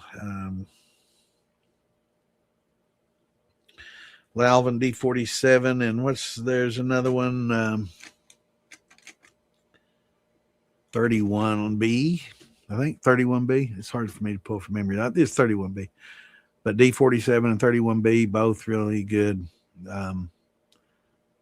for florals. I think there's some other yeasts that are definitely pro floral, and that definitely would be something that you'd want to use with lavender and chamomile. I know Lisa's liking the sound of that. Exactly. Yeah. If you can make good beer, just leave out the hops, do your step process, and you're good to go. Maybe ferment on the grain instead of off to get a little more flavor. But there's nothing wrong with fermenting off the grain. A lot of people are like very opposed to that. Beer makers swear by it. A lot of your Scotch makers, kind of distill off the grain as well. A lot of them think, once you get that flavor out of it, leaving it in there isn't helping things. And some people think that, and there's some truth to, and depending on the grain you're using, leaving a lot of that in there will increase bitterness. So there's good and bad, but there's no right and wrong. It's just different, right? Right and wrong will depend on whoever has that shot glass and sipping on it. And, some people may think it one way, some people think the other. What's going on? Yep, good to see you, brother. Yeah, the girls are fun, a lot of fun on Thursday. I wish I had more time, man.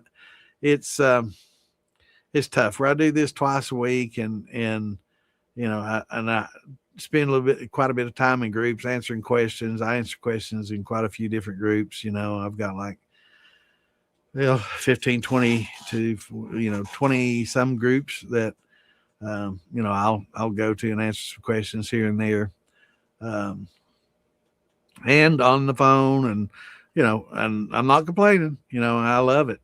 But I wish that I could spend more time doing that. But I gotta give AM some QT as well.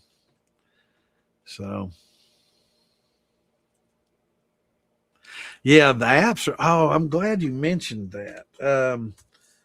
I need to get on there and download that. I've been so busy. This was festival week, and I didn't get a chance to do that Tuesday. But I definitely got to, because I'm definitely stoked as well that they've got that going on, and I want to check it out. But yeah, they got a lot of, we got some things in the work, right? We've got some things coming up. There's going to be some educational things going on as well. So don't want to get too much into it, but yeah, it's going to be a lot of fun. But yeah, it's definitely awesome. The apps, I've I've got some on my phone, and I think that I might have put some links to some, of the more prominent ones on uh, the DIY Shine and the Moonshine Militia pages. But this one kind of sounds like it's got a lot of those combined into one, which is going to be awesome. And recipes and a lot of other things. It sounds really good. Definitely, definitely. I'm sorry that I haven't gotten into it by this point. Um, in case, I just don't have much time. I'm old. I sleep a lot, and I just sit and wonder, how did I get it? How did I work and get anything done other than work? It's just not enough time of the day anymore. But definitely want to get into that, and looking for the link I wrote down. I know I got it here on one of these notes. Yeah, here it is. Um,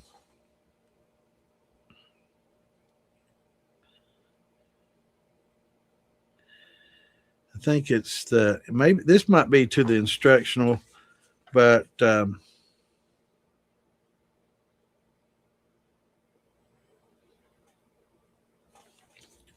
definitely not it. Yeah, definitely look it up, check it out, and put it on your phone. Because it's most of us aren't around the PC when we running, but or mashing in. But if you're if you have it on your phone, it's very convenient. Most all these charts that I share with everybody on here, every one of those are on my phone. So when I'm mashing in, how many grams per 100 is it? Okay, how much sugar? I'm going to have to guess. I'm going to add this. But for adding sugar, I've talked about it before. I use dextrose a lot. So a lot of people ask, how do I sweeten it? Dextrose melts very readily in any liquid you just pour it in, and it kind of instantly dissolves. Whereas like with sugar, kind of heat it up. So you can take about 15 pounds of sugar and dissolve it in a gallon of water and just make a syrup, right? This isn't a simple syrup. I'm not doing inversion or anything like that, but it's just, boil it, get it hot, get it dissolved, pour it in that gallon jug, and well, it won't fit in the gallon jug anymore for that matter, but pour it in a couple jugs and use that, when you do stuff, just kind of sweeten it, stir it in until you get the gravity that you want. You really don't want to add raw sugar, at room temperature to these things. It can introduce, the lactobacillus and some of the calm yeast and wild yeast and stuff to it. But dissolving it, put it in that hot water, kills all that, makes it easier. But it's just already dissolved and it's easier to stir in. It's ready to go. It doesn't sink to the bottom, and you have to stir the shit to get it broken up, and it just doesn't do a lot of times. So having a little syrup like that is handy, or some dextrose, or you can use corn syrup.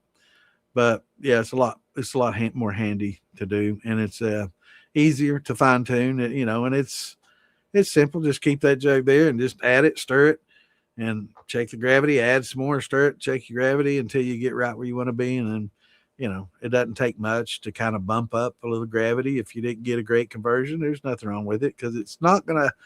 If you get a 1060 and you want a 1075, it's not going to add any bite just to pump it up that much. You're really not going to notice it, but it will give you better production and help things work off fast. So um, just a good way to do it. Yeah, brown sugar is made from cane sugar. It's just molasses added. Yeah.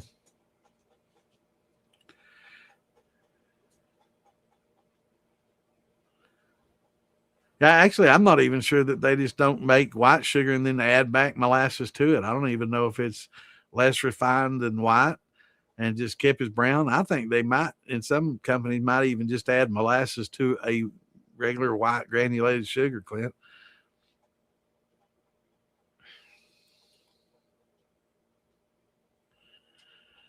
Yeah, yeah, they are a lot of fun to watch.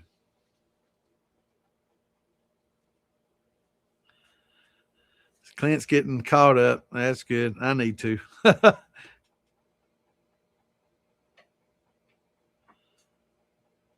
Yeah, that's what we're here for, brother. We're here to have a good time, enjoy things, get away from all the drama and all the politics and all the bullshit that we get and have to deal with these days, and just have a drink and relax and talk about distilling and have a good time. And that's what it's all about, brother.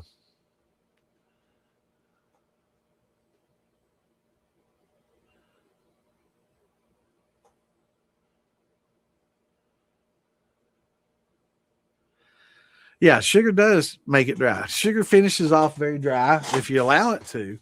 But if you use the potassium metabisulfate or potassium sorbate, you can stop that and make it not finish dry and retain some sweetness.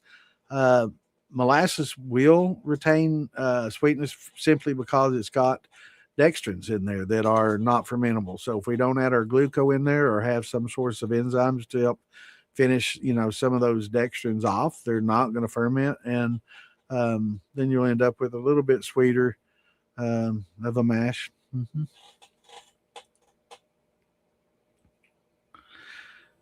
Yeah, did you watch it? It was, man. It was a very good article. And a lot of people, it is. Yeah, the acetobacter is the precursor. It's the egg that hatches it, right? So you have to have an animal that's born out of an egg has to have the egg before the animal, right? So the egg had to come before the chicken. It's just it evolved from another bird, maybe, but the eggs definitely came before, because they're not mammals. They're not mammals. They come from eggs.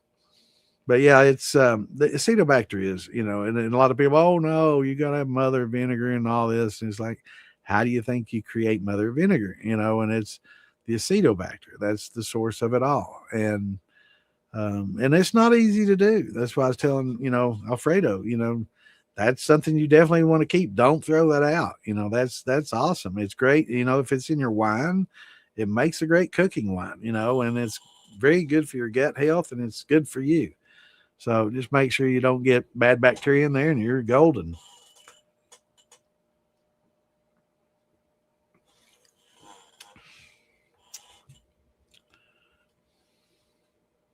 Yeah, yeah. There's ways to smooth it out. I mean, you can take it to a vodka too. You can take it to 196 proof and then proof it down to 80 with water, and it doesn't have near the bite as it does if you distill it to 130, proof it down to 120 or 110, and try to drink it. It's quite different. But yeah, oats will smooth it out for sure.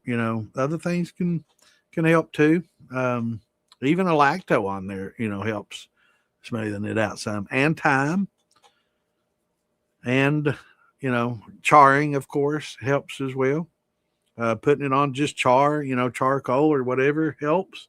Esterification helps. It there's a lot that you can help. You don't do Facebook? Yeah, it is crazy, but I got so many friends from high school and from my whole life on there that I enjoy, contacting with and wishing happy birthday and seeing what's going on in their lives and their grandchildren and children and just staying up with classmates and finding out who passes away and all that. It's great for that. I just try to, I know it's hard sometimes, but I just try to scroll on by a lot of the bullshit and the drama. A lot of people get all wrapped up in that and they love it and they thrive on it and it's what makes them tick is trolling and drama. For me, I'm just too old for that shit. I don't give it, I'd have to care to, and I just don't. I don't. I just don't. Especially the politics and stuff anymore. I used to get in there and comment and get all worked up, but you're not going to change anybody's mind. I've never gotten online and commented and explained things in great detail of how things actually are. And somebody say, "Oh, I guess you're right. I think I'm just going to change how I vote." No, it doesn't happen. So you're just wasting your time when you try to convince people and it's just and they feel the same way about me. They try to educate me and I'm stubborn and I try to educate them. They're stubborn. So what's the purpose? Other than just arguing, I ain't got time for that. I'm getting too old. I got, I'm going to enjoy the years I got left and I'm not going to squabble with a bunch of people that just love to squabble, argue and hate and create a bunch of drama and I don't have time for that nonsense, just don't. It's mind over matter. I don't mind and they no longer matter. I just don't have time to fool with it. And I'm not gonna fix them, right? You just can't fix people. You try and it's just some people are beyond repair.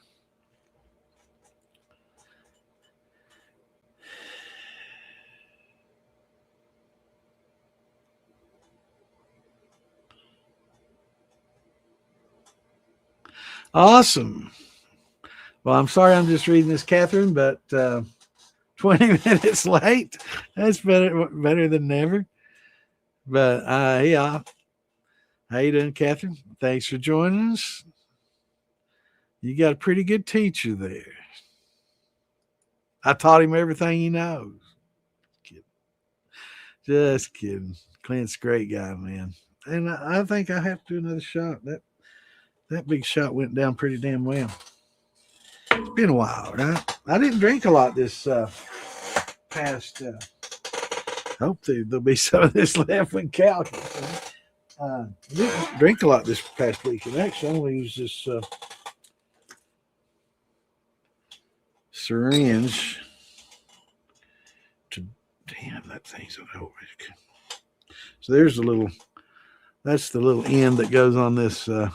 That's for putting right between your teeth. That comes off this syringe. That's what I used to have to do. I had a little antibiotics I had to put in between my teeth, and so I kept this, and it makes a pretty good. I don't have anything that measures into CC. The closest thing I had was this little measuring cup, and I had to mark it off. You can see it's designed for a medicine that required 20 milliliters. I think this is like off cough medicine. So I had to put me some little marks on there for 15, 10, and 5. And I don't know. I guess that's fairly close, but this is a lot more accurate. And I can draw it straight out of there. And how many is that? That was a pretty quick. Let's just do, I don't know how much a shot glass will hold. So we're going to do 8. No, that's not much at all. Okay, we're going to do 16. All right, 8 and 7, so there's 15. And we'll do 15 of both. Because I really do like the combo. And that is 10. And damn. That's a big shot. Perfect. Half and half. Then I'm going to have to take this out of here. Ooh, that don't want to, yeah, it'll come out. Let that evaporate. Yeah, I really look forward to getting Cal on here and talking about this. Very interesting product.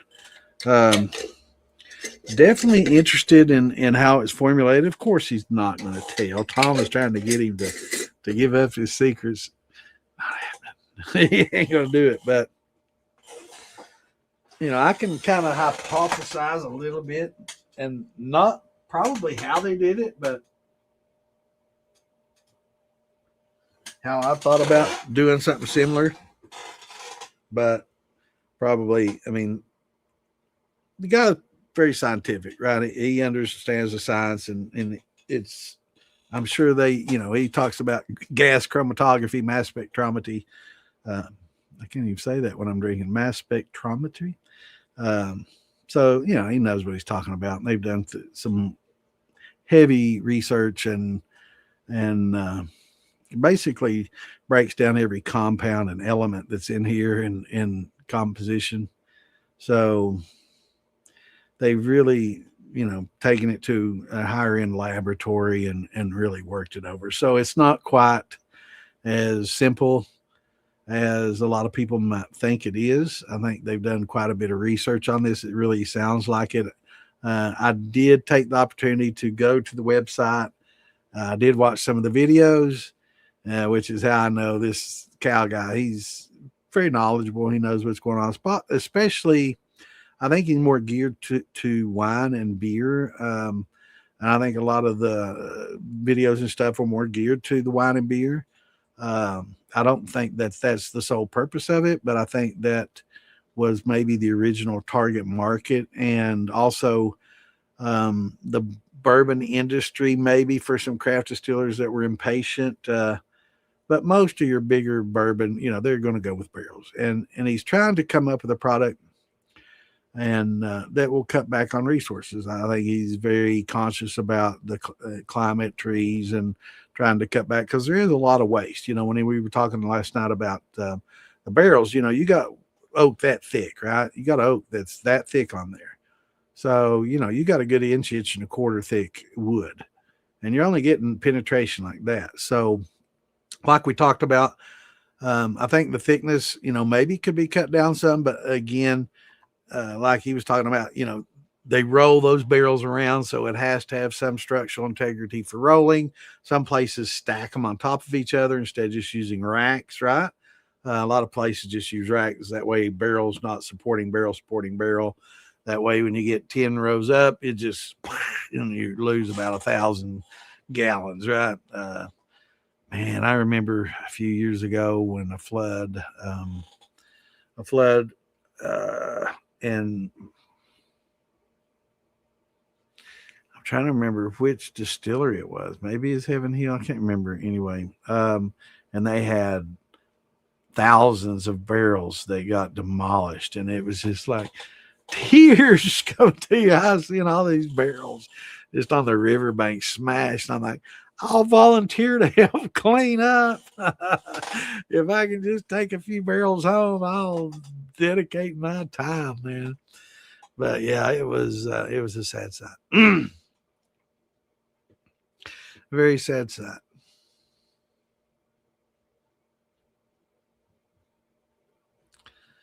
What's going on, Matt? Yeah, I do too. Our first run. That's awesome. Sounds like a good one too. The napping community called. All right. Go beat on some rocks then. Go flake some flint. Thanks for stopping in, brother. And dude, check that video. I'm trying to think of a way to get it to you. I'll try to find a link and get it to you somehow or other, Mikey. I know you definitely want to watch this video. It might even be on YouTube, so I might be able to just shoot you a link and you can watch it there. Hello, Miss Tammy. Good to see you.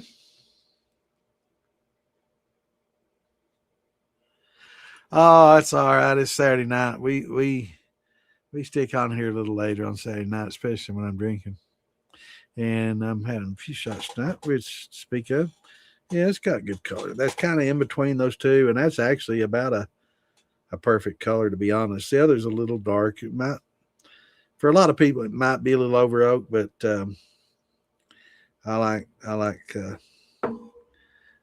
Firehouse Shine or Overcharred or Campfire Shine, as Phil calls it.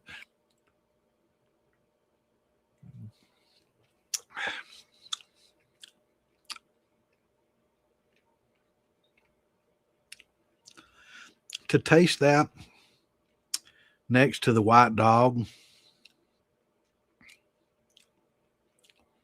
it's unbelievable what a week did. Well, I definitely want to try some of that Philbilly liquor he's talking about last night. That's the best thing he's ever made. Man, I know the next time I'm going to that motherfucker's house, I'm going straight to his refrigerator. I'm going right for the refrigerator, Phil. I'm coming for it, bro. I'm like, man, I need to get some ice cubes. I'm going to drink that shit. At least a few shots. Him saying, when I die, y'all can come shit. I'll be long gone, son. I'm going to have a drink of that before then. I won't be around for that. So I better get some now.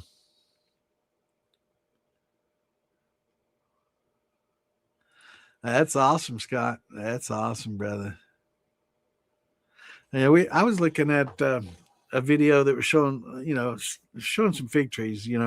This dude, he's like, the squirrels were eating all his figs, and it was the only fig he had, and the dude wrapped aluminum foil around his last fig just to save it so the squirrels wouldn't get to it. And it did work, and it got fresh and got to mature and ripen. But he said all the damn squirrels ate every other fig off his tree, and it was a good year, and it was just so sweet, and might have been one of his first years they produced. And he said the squirrels were just tearing him up. So that was a pretty interesting video. Poor guy. Yeah, I had a great 4th of July. Sure did, brother. I went up to Philbilly's, we hang out and drank copious amounts and shot off fireworks from hell. I'm telling you, man, I'm some of the best fireworks. I mean, I used to sell fireworks, and him and his neighbor kind of had the dueling thing going on, man. And neighbor, I mean, I know what fireworks cost. I used to sell them. The neighbor went through many thousands of dollars worth of fireworks, and Phil went through quite a bit. But that neighbor, man, I want to live next to them people. They probably shot off $5 to $7 grand worth easy. Like I said, I dealt fireworks for a long time, and before they were legal, now they're legal. You can't make money at them, but when they were illegal, I sold the shit out of them. You get a lot more money out of them then. Now it's not worth it. I still got a few out there in the storage building I need to shoot off. Probably won't go 10 feet in the air and be dangerous as hell. There'll probably be a lot of fun, won't it?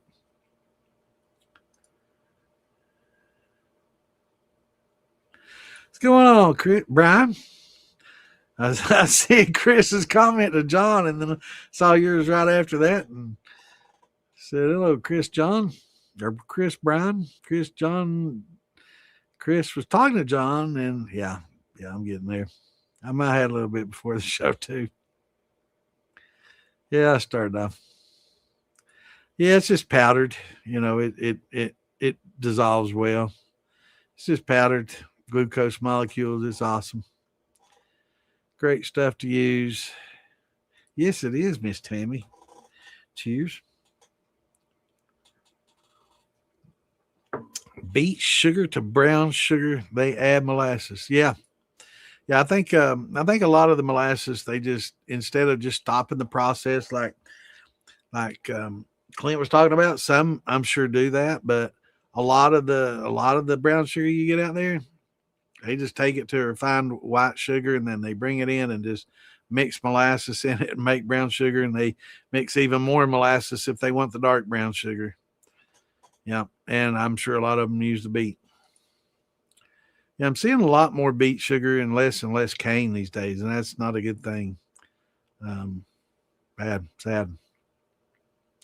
Easier, cheaper source. It's a lot easier to grow beets than sugar cane, and I guess easier to get the sugar out of them than to press and go through the process. My cousins raised cane, so when I helped go process it and as part of my childhood, early adulthood. Watched them,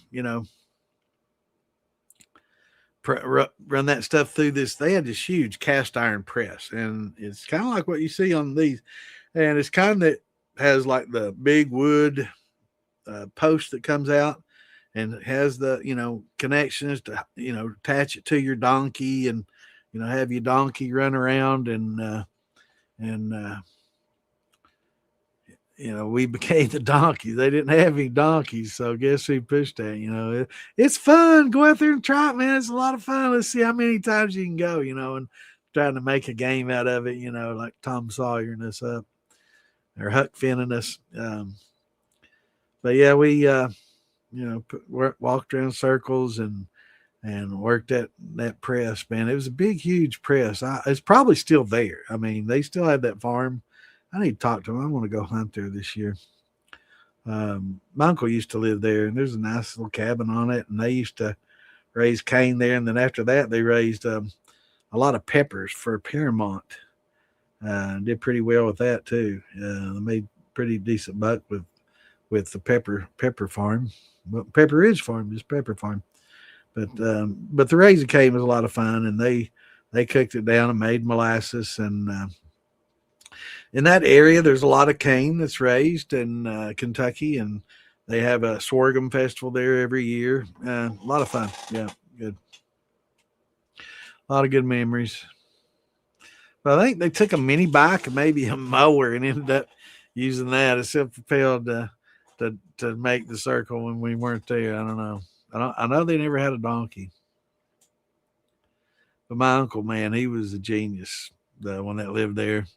It was his kids that owned the farm, and he lived there with my aunt, and he was a genius. He was the one that invented the bug zapper I talk about, and had patents on computerized metal cutting systems when Tandy's first came out. And he had no programming language experience at all. And this dude made a settling cutting wheel driven. I mean, it was amazing.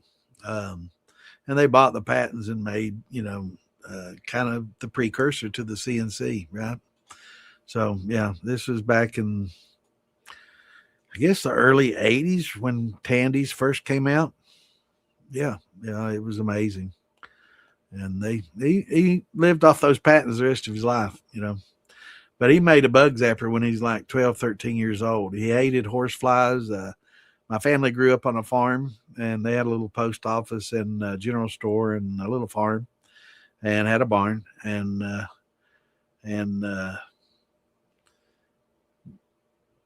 had a lot of horse flies, and they, I guess my uncle hated them. They lit on him, bit him all the time, and so he rigged up a couple of sheets of wire mesh, and I'm guessing it's probably the inch mesh, and spaced them apart and ran electricity to it, and when a horse, and put it around this light, because he noticed they'd always fly around the light on the barn.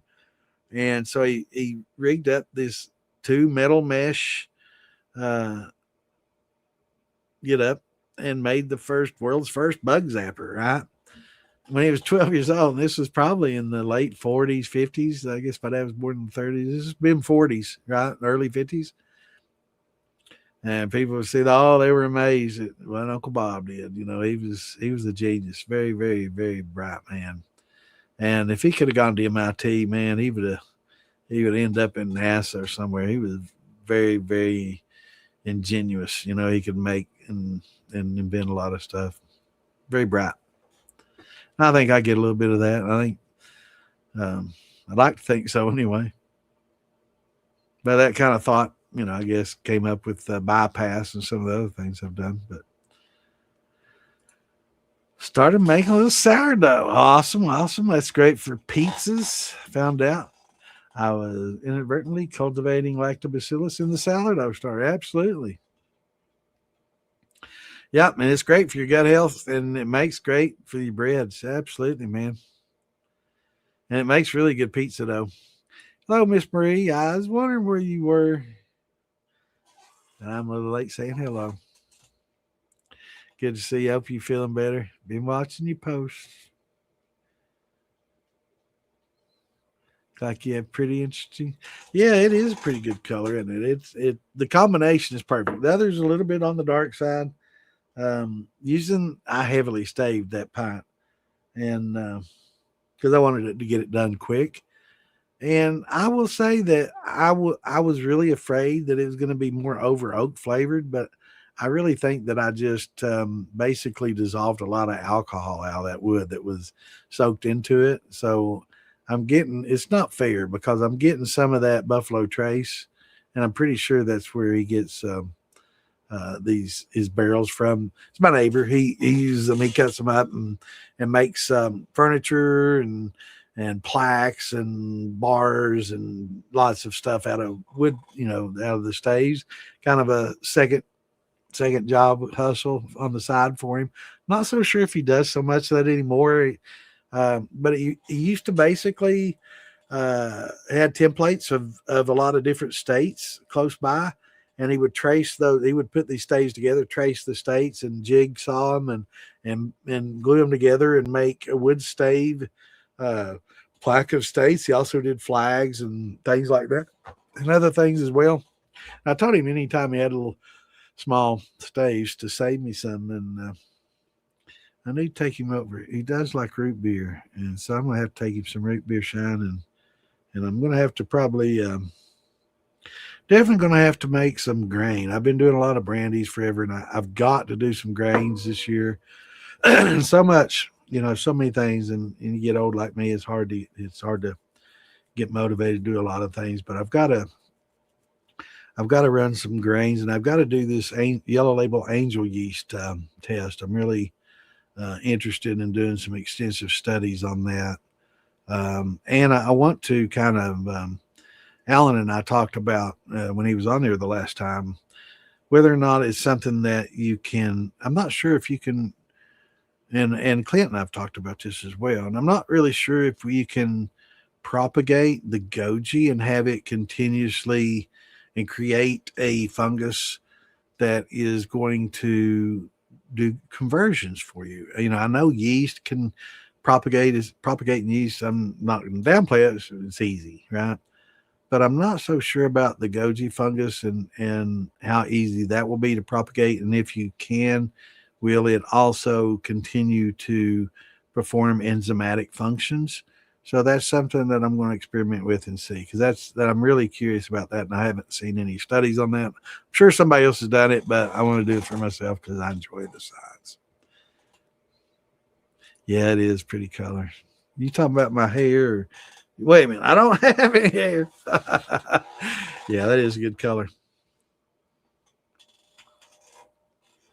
Women used to say it about my hair when I had some, but you have to look at me from behind or from the side.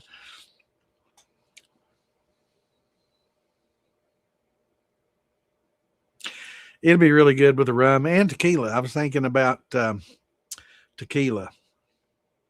And I was thinking about my buddy's tequila that used to send me some every once in a while, and he hadn't. He promised to not too long ago. But it's been long ago, too long ago. I'm still have not got it yet. But he makes probably the best tequila I've ever had. And I used to drink a lot of tequila, and I've drank some top shelf tequila, and his aged barrel tequila is top shelf. He did, didn't he? He told me right where to find it, man. You bet your ass next time I'm at Fields, I'm like, man, I need to get a couple cubes of ice. I'll be right back. I know which jar to go for.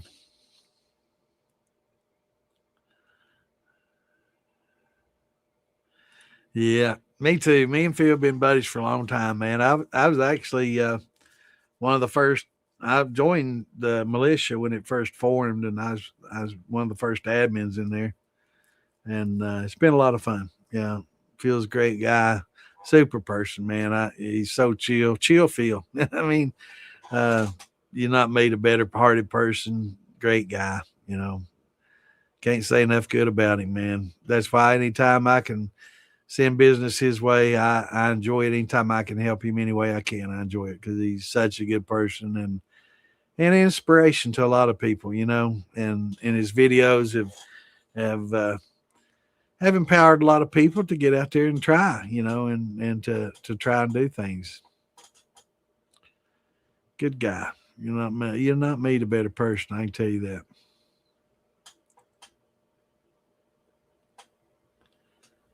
Yeah, me too. Definitely.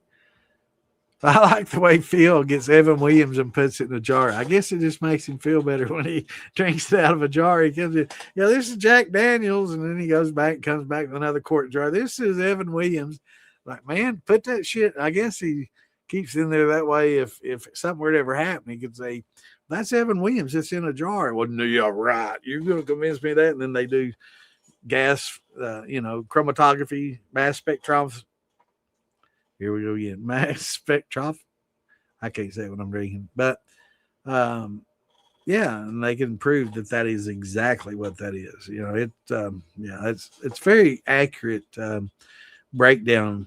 You know, almost on a molecular level of what exactly is in something, right? You know, you can really break down the elements of something by doing that kind of research, and that's what Cal was talking about that they did. So they've researched this stuff very heavily, much more than I anticipated. I did watch the videos and stuff, but I don't want to get into too much depth about it. But very interesting product. It is flammable, so I think there is some alcohol in there, which kind of leans a little bit to what I was thinking a long time ago. And I don't want to. I don't really want to say it and talk about it because it might have a little bit to what they actually do. So I don't. I've thought about it. Yeah, it might be what they do. Blackberries are good. All right, I need to go pick them. There's a winery I go to, and Ann and I go pick them there every year. We didn't go last year, but we picked blueberries. It's a little late for the blueberries, but I don't know. We had a little late cold snap, so blueberries are probably just finishing up. Usually, it's a little bit sooner. June, late June, early July is the last of the blackberries. Usually there, but to the cold snap, maybe there might be some left. Probably not, but yeah, it's definitely blackberry time. Awesome. So you can make some blackberry wine.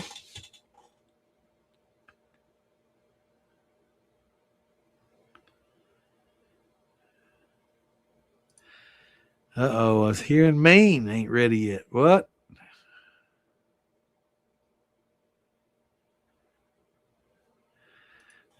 Hours of Pure Maine isn't ready. Oh, it's not. Yeah, it's there. I guess we mature a little faster down here. You know, in this zone. I think we're like zone 5, 6, Marie. I don't know, Marie. You're up there. You're a little further north than me. Down here, I'm like in zone 5. I think I'm zone 5. I don't even know. I'm a gardener, and I think I'm zone.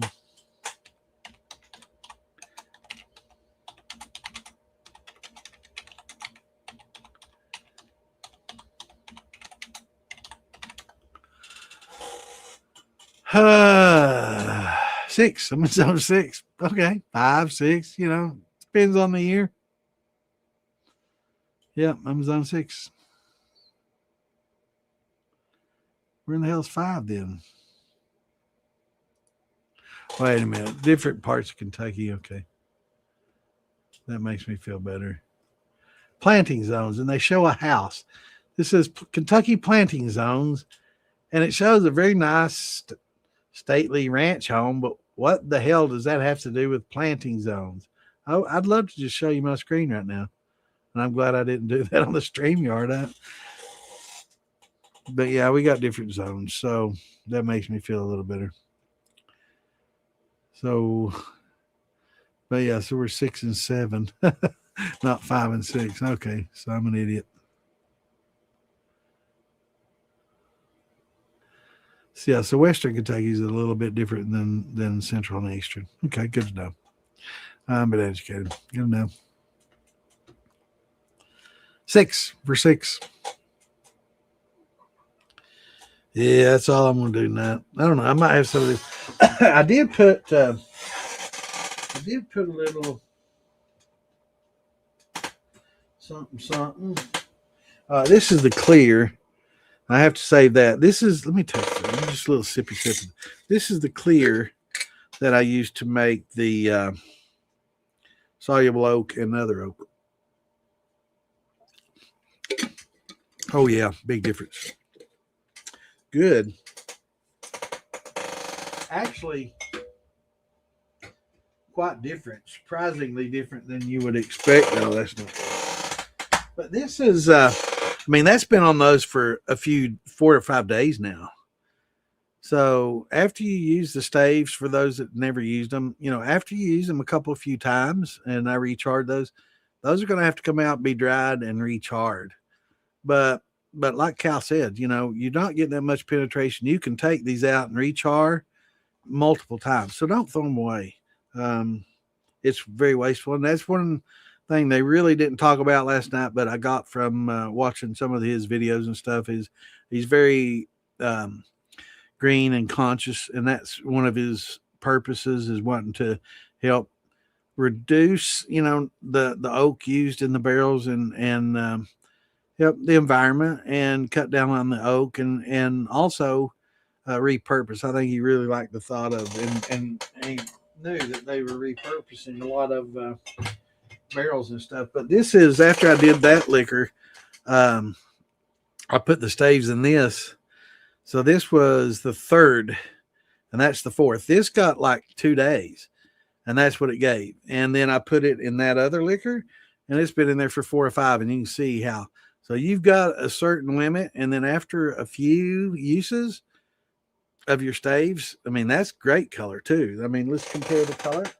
They're very much alike, right? Very, almost identical. Well, I mean, I was able to watch them daily, you know, hourly actually. So very close. This is an apple brandy. This is Wes's 140 proof. So we can't do too much of that. Or I should say Sandman's. He's going to be like, man, you didn't put my good apple brandy on, wasted on. Oh, he'll know it's good. That's good color.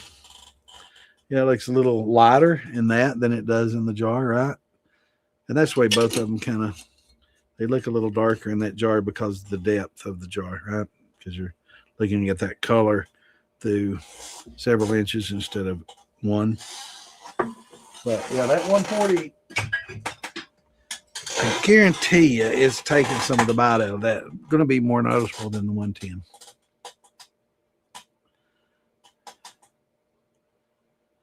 Oh, you're done with the rock napping, with the flint cracking.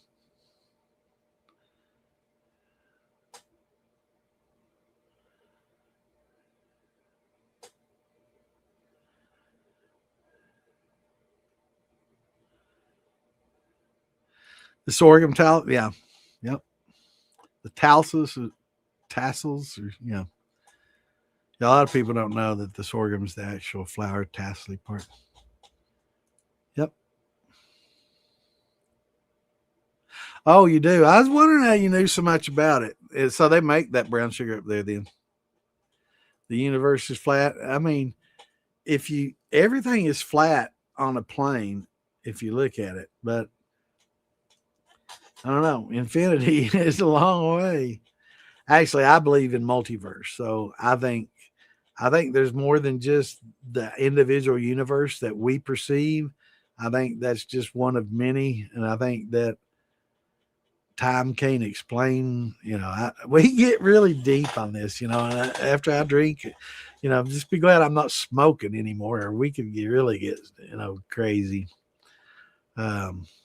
But yeah, I do believe in multiverses. I think big bangs happen often, often as far as interstellar time and universal time, but not our time. You know, I'm talking billions of years and tens and hundreds of billions of years. Right now, we believe that our whole universe is 13 billion years old. Come on, man.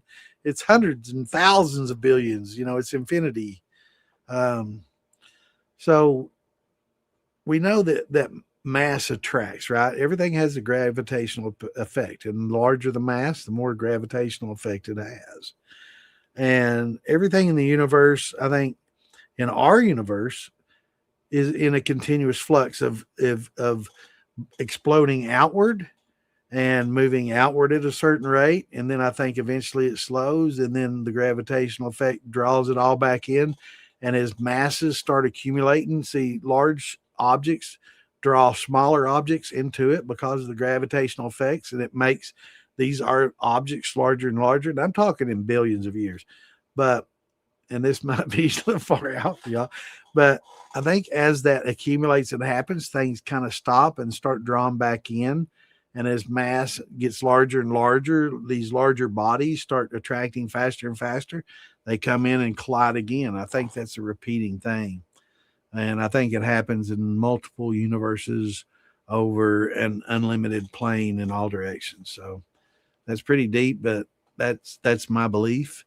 And I think it's been something that's been happening for infinity. I think it's just been a repeating process, and I think we're very special to have the life and what we have on this planet and in our solar system.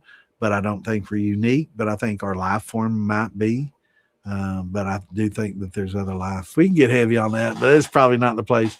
Maybe we can get on Damon's some horror podcasts and talk about the horrors of space and time and what actually might be out there. Right. Yeah, they gotta have the plants for the herbivores. What the hell were they gonna eat, right? Exactly.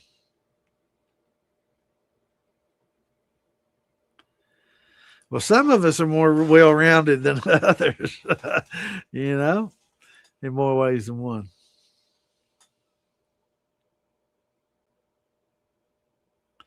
Actually, there's a lot of people that collect old hatchets and stuff. I got some. I got some old ones. Um, well, they probably weren't old when I first got them, but they're old now. But I got some my grandpa gave me, and some really nice old hatchets from back in the day. I used to do wood shake shingles, and cedar shake shingles for houses and stuff. And you would split them. When you want a running bond, kind of like bricklaying. You don't want seams on seams, right? So you have to split them to break it up, so you don't have a seam overlapping another seam that can cause a leak. So sometimes you'll have to split these shakes, right? And I have some really interesting old hatchets for shake splitting, and some very old ones, probably from the 30s and 40s. Right? They're not 1800s or anything special.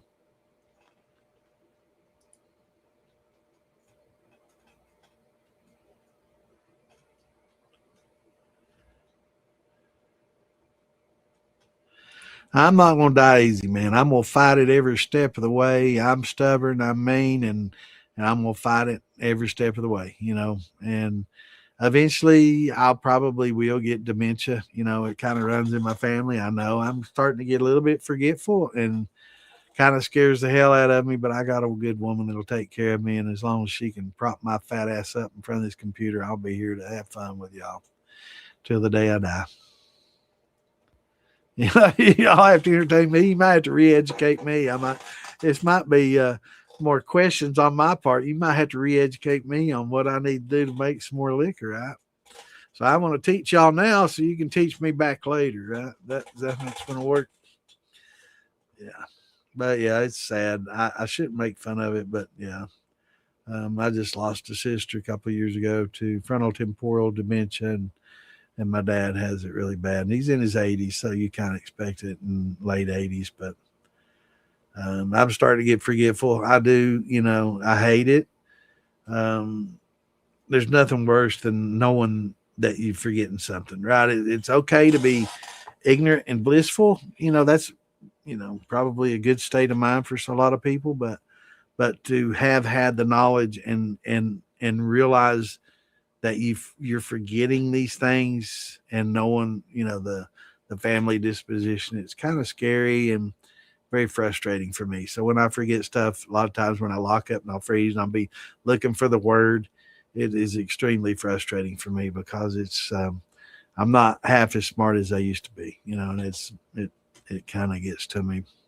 So bear with me, I'm having to kind of maintain education, re-educate myself on a lot of things that I once knew, and I'm trying to maintain and help pass along, and I have to re-educate myself on some things from time to time, and anytime I'm wrong, I'll try to make sure that people realize, wait, back like I said at the beginning of the show, um, a lot of times I've been talking in the past about, water carrying more flavor over than alcohol.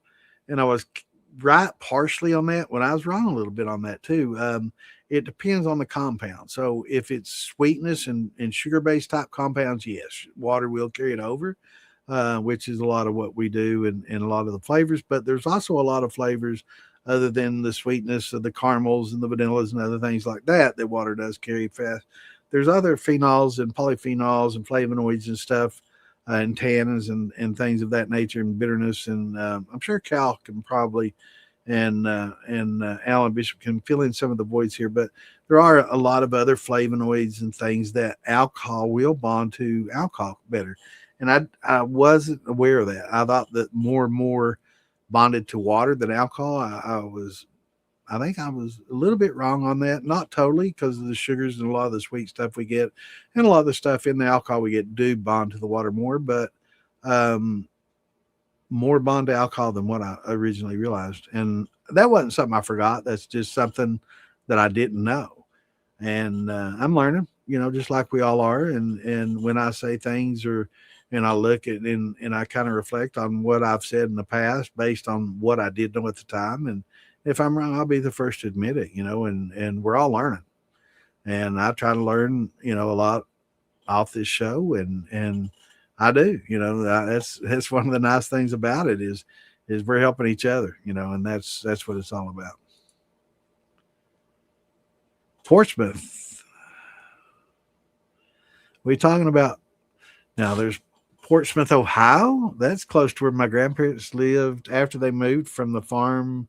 Oh yeah, the farm that I was talking about that my uncle Bob lived on, and the post office and the farm and everything. They sold that to the Army Corps of Engineers, and there's now a lake over top of all the property that they owned. Then they moved to Ashland, Kentucky, and Flatwoods. That's close to Portsmouth, Ohio, across the river. But I'm pretty sure you're talking about a different Portsmouth. Maybe, maybe not.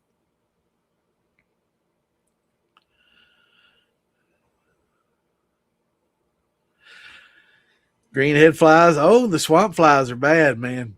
See, we used to play. I used to play baseball, and it was close to the riverbank, and we had swamp flies. Man, there ain't nothing worse than a freaking swamp fly. Oh my god, they can bite you through your freaking white socks. We used to wear these big, tall white socks that came all the way up to our damn knees, and in our baseball uniforms came down to our knees, so we are pretty much covered up that way. When we slid in the bases, it was a little protected somewhat.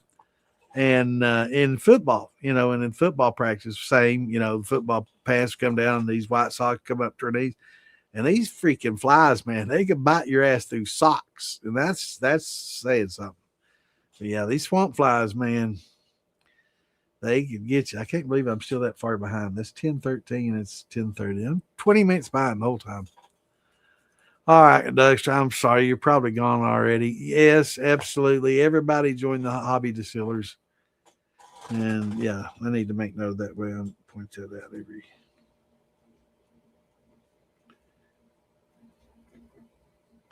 And see, here's the dimension thing. I have to write everything down. Remember it.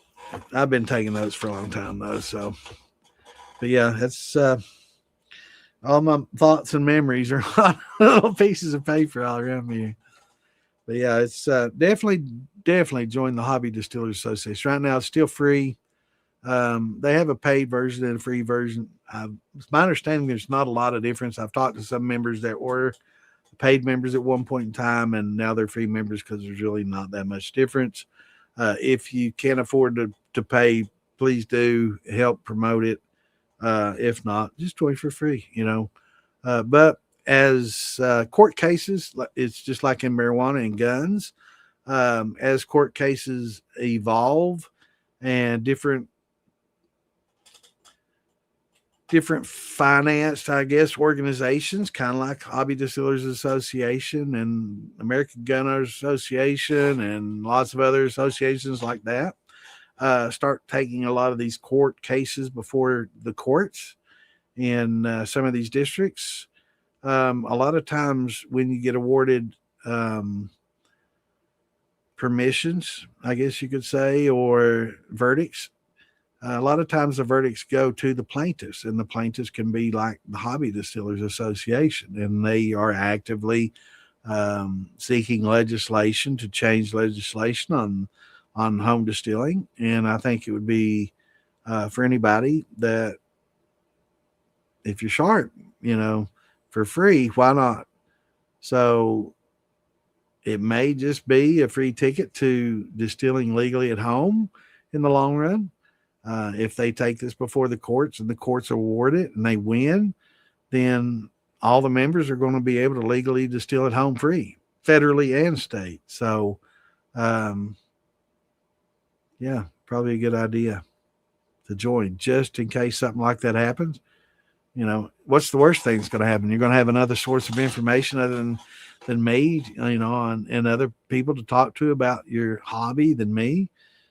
Maybe don't join. Yeah, no, just come here. Nah, seriously though, it's a great organization, and I think something that everybody should be a part of and help promote. And if you can afford to pay for a membership, do, because outfits like this, associations like this, are what end up forcing legislation and forcing our Congress and the courts to start seeing some cases and changes in laws and constitutional review, right? So it's a good thing.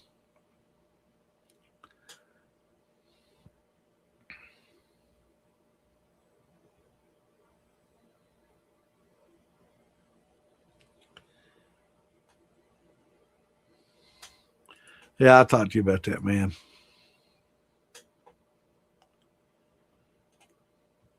Talk to Phil. Yeah.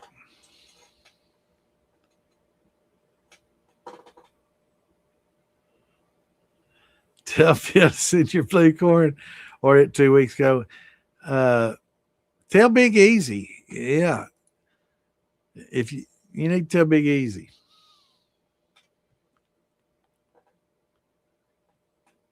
Because that probably is responsible for that. We're going to put it on Big. It's Ian's fault, right? Yeah. But yeah, just give him a call and remind him. Yeah.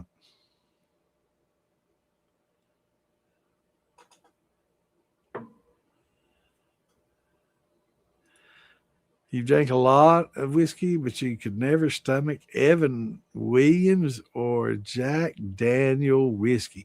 I like Evan. Jack, no. Like I said last night, I just seen you piss on my grave and pour Jack Daniels on it. But Evan Williams, I like. I like Heaven Hill Bottle and Bond, and I like the Evan Williams Bottle and Bond. For the money, right? I mean, let's face it. It's one of the cheaper whiskeys that you can buy. But I think for the cost of I buy that shit by the half gallon, but I think for the cost, it's probably cost to flavor ratio. For me personally, I think it's probably one of your better deals. Are there better? Absolutely. I mean, there's a lot of better, but for, what you could buy a fifth of Weller, I can get a half gallon of Evan. And, I will say on the first shot or two, you're going to taste some difference, but after 5 or 6, 10 shots, you ain't tasting no different, bro. So drink a few shots of the good stuff. And then after you get a little bit pickled, get a little bit of buzz going on, put that shit down, pull out the Evan, and you won't taste a bit of difference, and you'll love that shit. I'm telling you. But, it's just a matter of taste. If everybody agreed on what was best, good, better, and best. There'd only be 3 bottles on the shelf, right? Good bottle, best, better bottle, and the best bottle, right? Everybody likes different formulations. Some people like, more of a weeded, sweeter. Some people prefer more rye. So, there's a lot of difference. Wisconsin. So you're up there in a different zone. So yeah, you're definitely, yeah, we're in blackberry, heavy blackberry here. But we did have a late cold snap, which kind of put me off on my tomato. Damn, I got some wild hairs going on here. I got late start on my tomatoes and pepper plants this year, and that's a little bit my fault too. But they didn't do real well, so it was a little late. So my tomatoes are just a little bit behind, and so was everything else. And I think the blackberries and everything else. Yeah, yeah. All right, Scott. Good seeing you, brother. And he's probably asleep by now. That was 20 minutes ago, and I'm still 20 minutes behind. I'm trying to get caught up.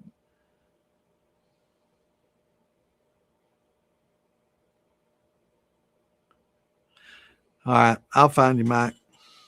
You got your number down there, 4758.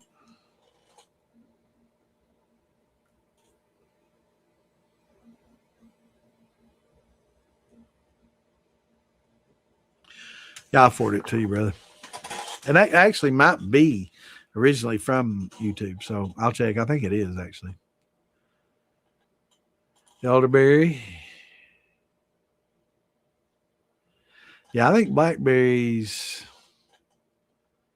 are in prime right now. Maybe definitely in prime. August. Yeah, they're definitely prime here. But again, we did have a late little cold snap, so we had a cold spring, so it kind of put everything off. The people I buy my starts from, their peppers didn't do well this year. I didn't get my poblanos. I was really upset about that, but I did get some lunchbox peppers and a plant or two of just green bells. But I didn't get my jalapenos and my poblanos, and I was really upset about that. So next year, if they can't come through for me, I'm gonna have to find me another place or find me a greenhouse that has them early. I'm gonna start sending shit there. You just wait, man. It's the wave. There's gonna be a wave of over information coming your way, man. I'm gonna send everything there. I'm just kidding you, bro.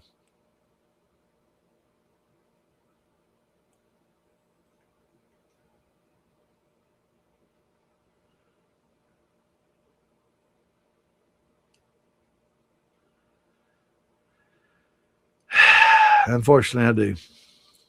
That's all I got to say about that. But yeah, unfortunately, I know exactly what you're talking about.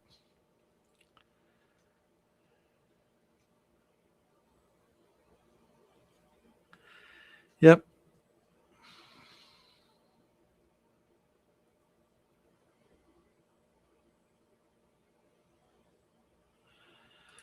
The predominant figure of the community went to a brewery for shame. A brewery, a moonshiner in a brewery. What a step down. I'm just kidding. That's good, man. I'm good. I'm glad. Who was it? Mikey. Inquiring minds want to know. Is the end of your Blackberry? I'm thinking we're probably prime still here. I don't know. I'll have to go. We haven't been. We didn't go last year, but and when was it we picked blueberries and blackberries at the winery? Huh? I mean, what month? Not year. July? June? July? Yep. Mostly June. Okay. June. Probably ending then.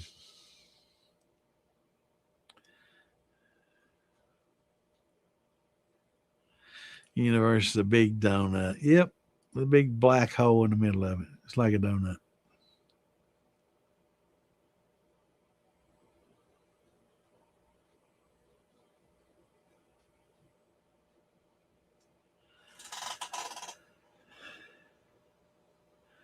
Did Jason post? I miss Jason. Yeah, that's my buddy. He's a good guy. I like old heavy metal moonshine. He's a good dude. Yeah, I know flat earthers. I had this argument with an individual, and the dude was in the military, so he's obviously been around the world, but he still believed the world was flat. I'm like, that's crazy. So I tried to explain to him, no getting through, man. And I say friend, I use that term loosely. This dude, I'm really not that fond of him. He's out there. And it had nothing to do with PTSD or him being in the military. Uh, he's just strange. And there's a lot of people that believe in a flat earth, and that's fine. But you know, if it's flat like a coin, what's on the other side of the coin, right? You just sell off the edge and you just round that edge and sell upside down on the other side. What's on the other side? So is it flat and the U.S. is on one side, Europe and Australia and everything else on the other side, or how exactly does that work? Is it a coin, or is it all just flat and you can't get to the underside? Because pretty sure that you can fly all the way around in a shuttle or a refueled jet. So yeah, and our moon just happens to be, I guess it's just a flat disc, and we only see right one side of it, and just happens to be perfect, only a line, and we never see it on tiltings where it's just a little thin piece, right? Come on, man. Everything in the universe is pretty much round. Things get rounded, especially when it spins centrifugally. It gets round. Yeah, but yeah, and that's fine. If you want to believe flat Earth, that's cool. But yeah, I'll argue with you about that.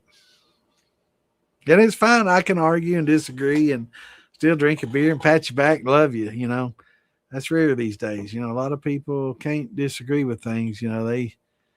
It's like it's my way or the highway. Believe what I believe, or I'm unfriending you on Facebook and I'll never talk to you again. It's like, wow, whatever happened to the days of debate when we could argue, and at the end laugh and still not agree, but agree to disagree, have a drink and still be friends. You just don't see that much anymore. It's crazy.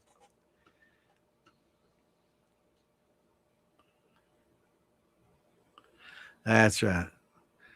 Titties are the answer, man.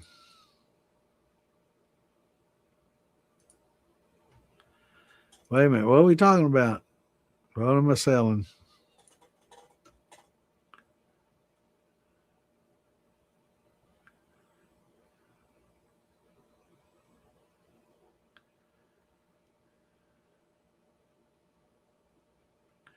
That's what I did with my mom. Literally to the bitter end. I actually helped put my mom in a body bag. So I was there by my mom's side through it all. She didn't necessarily want me there at one point, which broke my heart. But I refused to leave. Right. So I'm like, I don't care what you say. I'm gonna be by your side, and I was till her last breath. Tough. Yeah, I might forget shit, but I'll be happy about it.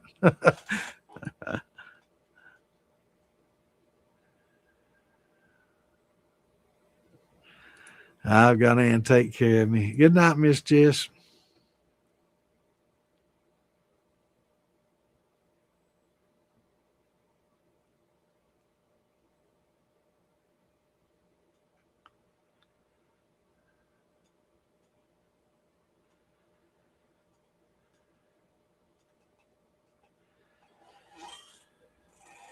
Okay, I'm sorry, I didn't see this, Curtis. Is the product that is being discussed a natural or has been changed into a chemical, molecular? It's natural. As according to Cal, it's all a natural product. But they did do, gas chromatography, mass spectrometry. I almost said that right. Spectrometry on it, and to see exactly how things were aligning. But yeah, it's according to him, it's all natural, and it doesn't taste chemically or anything like that. So I believe what he's saying, and I think I have a pretty good idea of what's going on with it. But I'm not going to try to guess. I'm not going to um, try to usurp the guy. It's I've got my thoughts, and going from what this is, it's kind of in line with some things that I have once thought of in the past, and it's kind of based on when I talk about, and I will allude a little bit, and I really don't want to try to guess what this guy's doing, and I don't want to try to step on his toes or anything like that. He's got a good product, but in the past I've talked about how maple syrup is reduced into sweetness and how you could do the same thing with watermelon, reduce it in sweetness.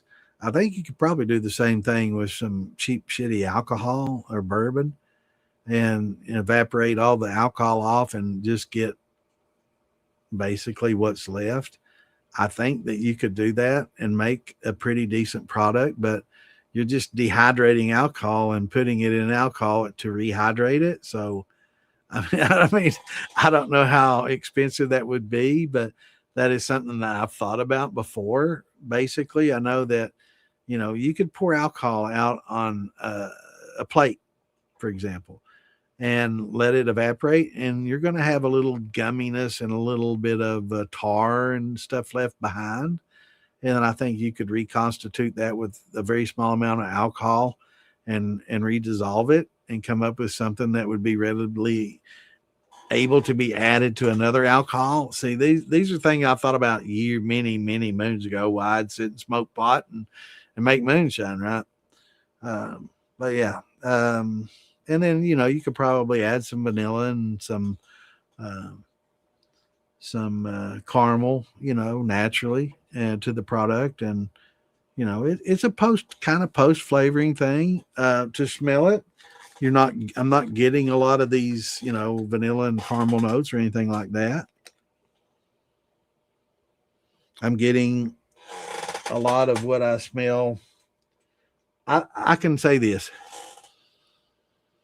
I can smell that, and I can open up a fresh old barrel and smell it, and it smells a lot alike. Now, how they arrive at one and the other, I don't know. I don't know that there's any correlation. I'm not trying to guess what this guy's doing. Um,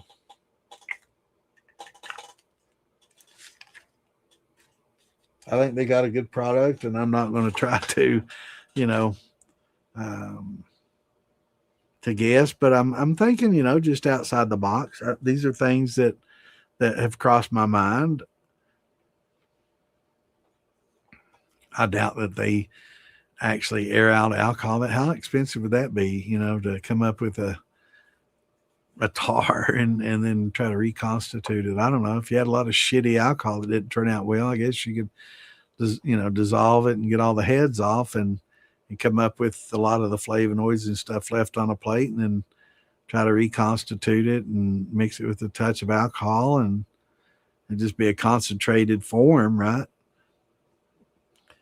I don't know what it is, but I know it tastes good, and what they did was good. But that's something I've thought about before, because I've thought about, you know, um, reducing a lot of things, concentrating.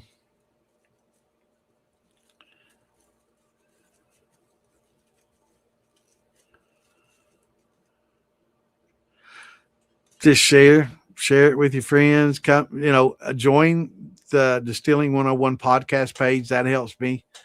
And I mean, if you love the militia and you remember the militia, you love the militia. If you want to support me personally, I've got a patch kit that I sell. Not for everybody. Hold on, I'll get it.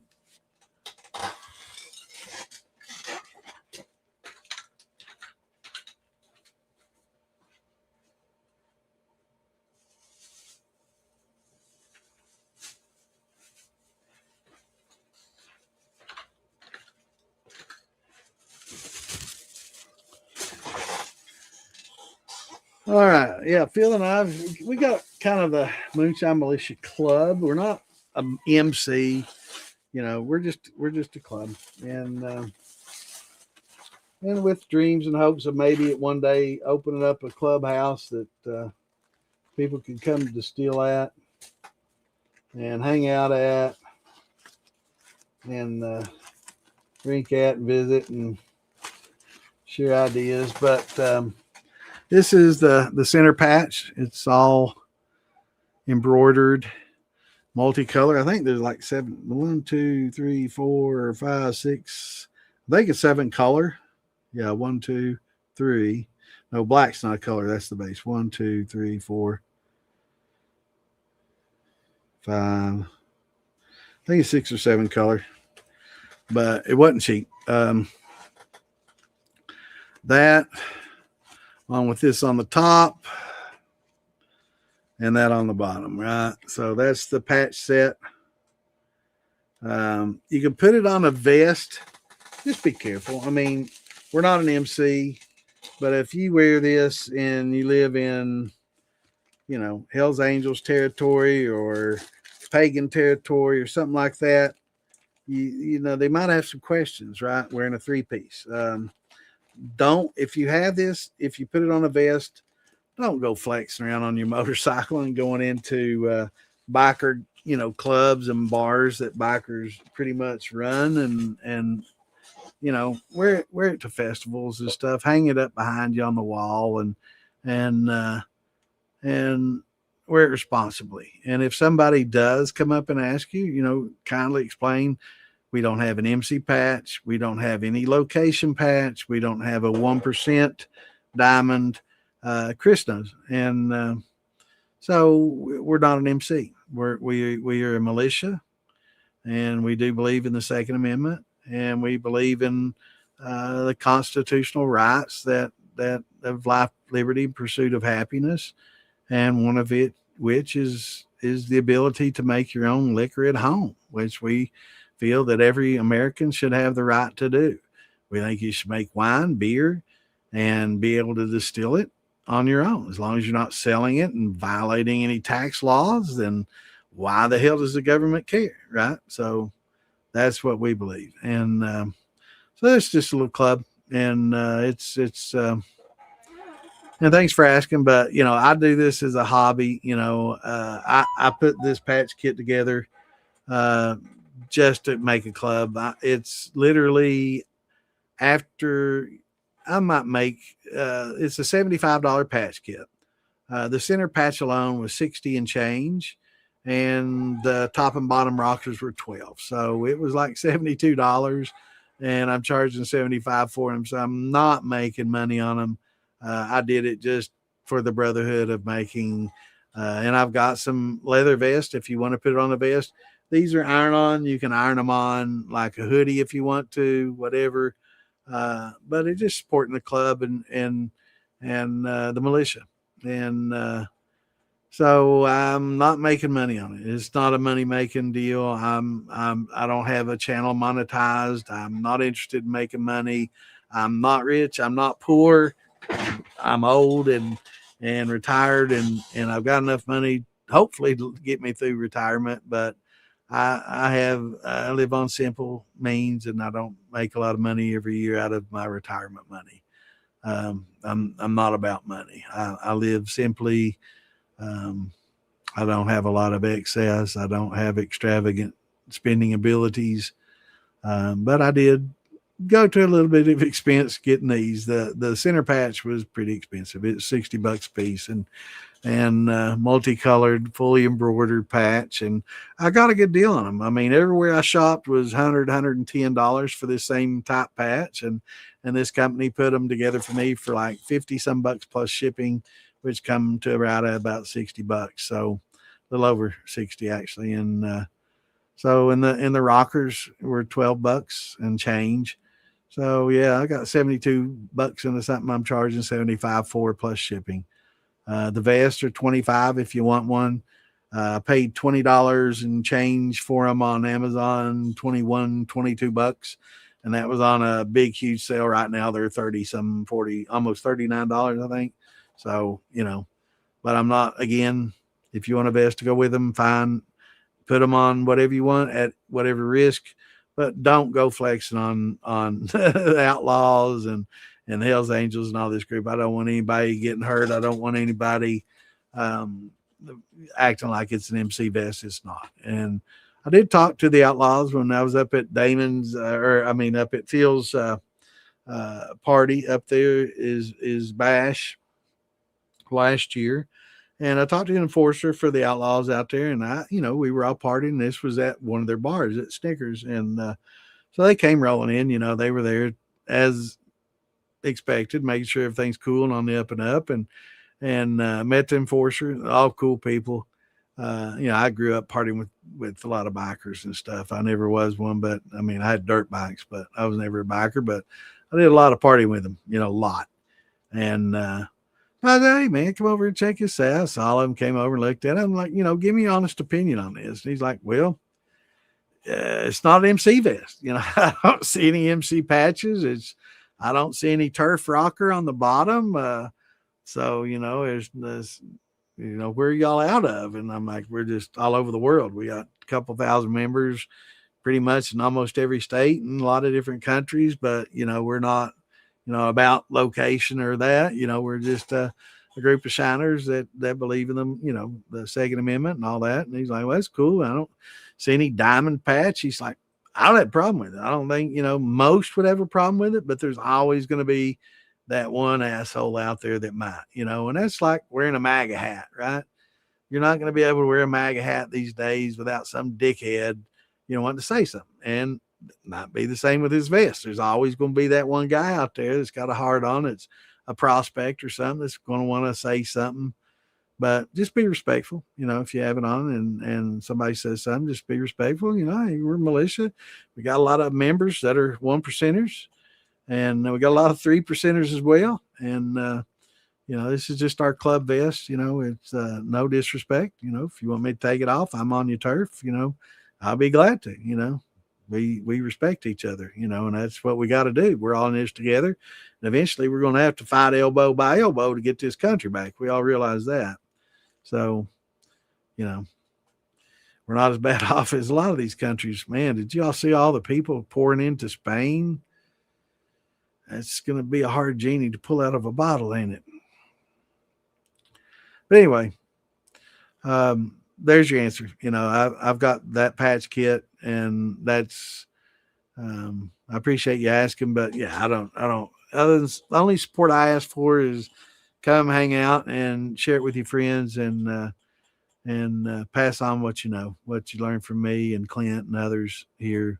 Pass it on, after I'm gone, pass it on.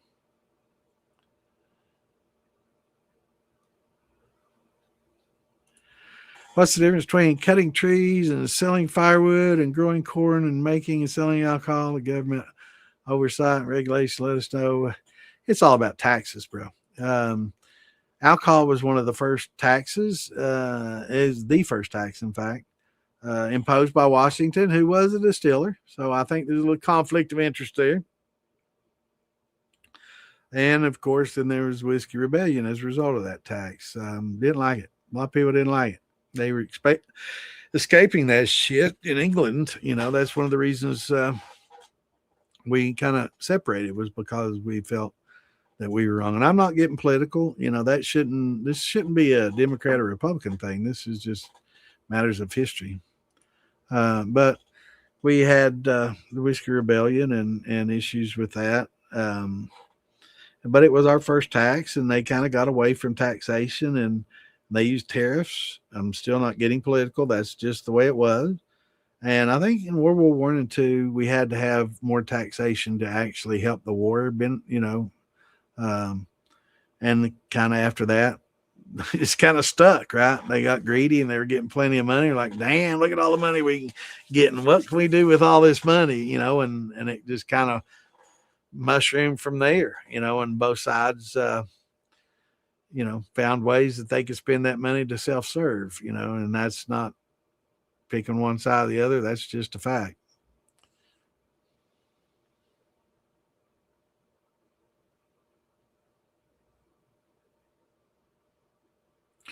Yeah, the peppers didn't do well.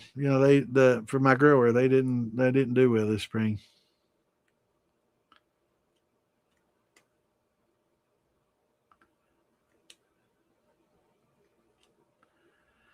World's biggest midget.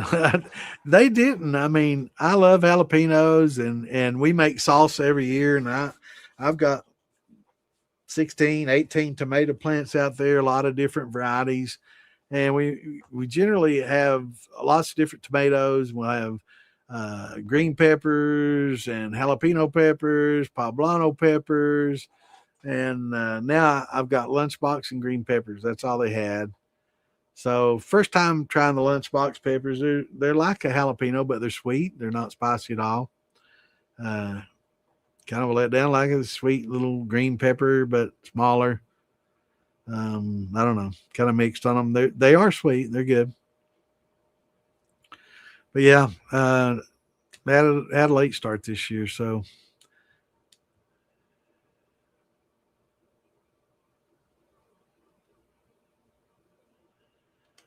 Patrick. Okay.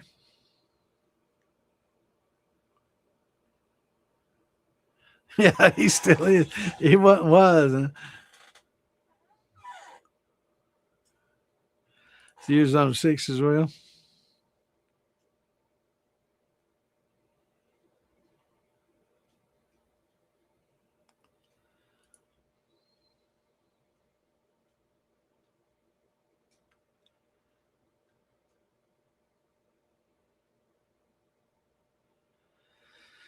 Cold beers on a hot day. Yes, sir. Nothing better. I'm not a big beer drinker. I never, well, I drank a lot of beer. So I shouldn't say I'm not a big beer drinker. I did drink a lot of beer with my buddies growing up, but I wasn't ever big on the flavor. I just drank it to social drink and to kind of drink without getting hammered on hard liquor because I loved red liquor.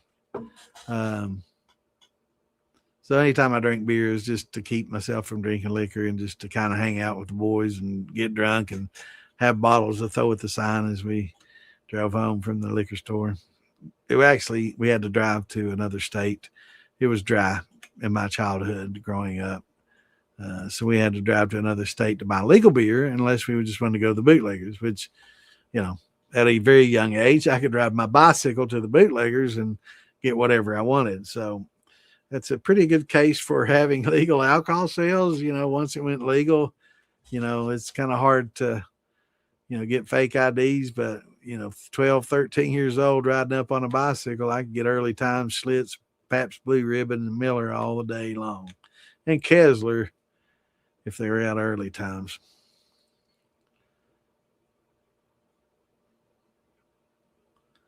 Yeah, I liked Boilermakers for my method of beer drinking.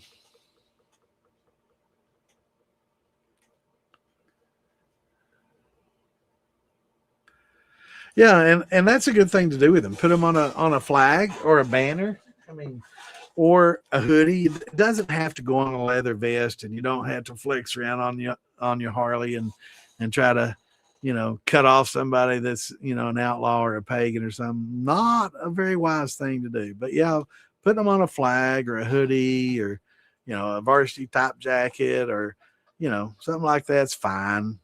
Again, if somebody says something, be polite. Just say, hey, we're militia. We got a lot of 1%ers. We got a lot of 3%ers. And for those that don't know, 3%ers are constitutional carry pro gun, type. So militia type. 1%ers are bikers, so we got both, in the group, and quite a few. And I've I've heard from the members, and some of them, some are like, man, don't worry about it. Just tell everybody that has them to be cool. And if somebody says something, just be laid back about it. Don't try to get lippy. That's the worst thing that could happen. But yeah, putting them on a flag, a banner, or just put them on a vest and kind of hang them on the wall, or put them in a glass box, or wear them to the moonshine festivals that we have. Wear it to Maggie, wear it to Ohio. They are a little bit hot. The leather's hot, so it's tough to wear. But just hang it up around. It's just cool. Um, but on a flag or a banner, awesome. And that's why these are iron on or sew on. Paid a little extra to get the iron on, so it's got you can see the iron on slick back. And I do have instructions if you do want to iron them on at what temperature and time. I've got a little Bever t-shirt press that I use, and it on cotton and denim works great.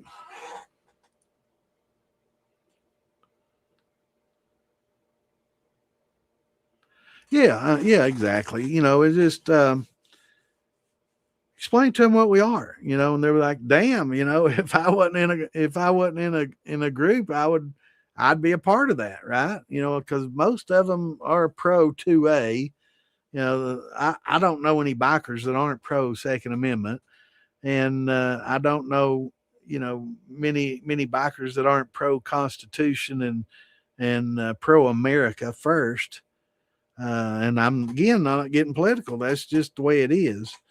And so most of them won't have an issue with it once you kind of point these things out. It's not an MC, no diamond, no MC, no location. But if you're in their turf, be respectful.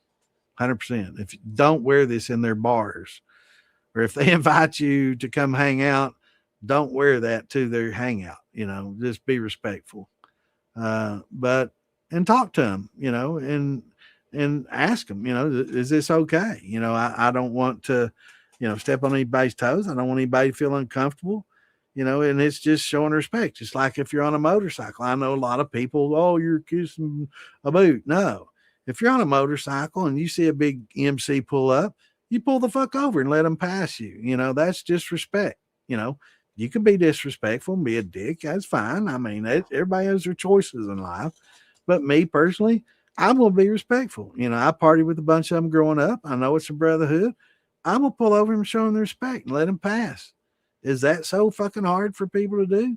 If it is, he just might be an asshole. I don't know. And other people see it the other way. Other people say, why would I pull over and let them pass me? There ain't nothing special. Well, okay, if you see it that way, that's fine. But it's a group of brothers just like we are, and be respectful. That's all they ask for, is just to be treated with some respect. Don't, like most all of them do good things. They do charities. They, kind of like we do in the militia. We do a lot of charities. We give a lot of, collect a lot of toys and money and shelters and stuff for the Helene victims and things like that. Most MCs do the same. They're not bad people. There's always bad eggs in every group, even ours. But, it is what it is as far as that goes. It's just showing respect.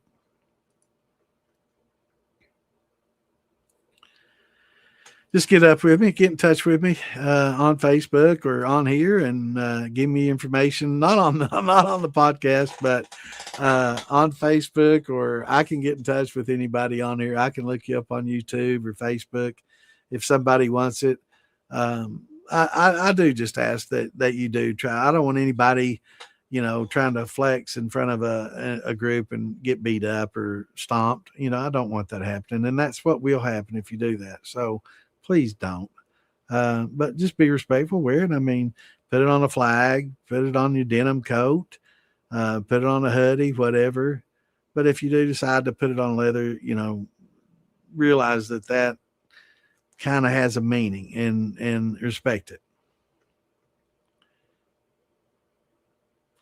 I know Mr. Monty was on here. Thank you, brother. I appreciate you, man. But that's just the way it is.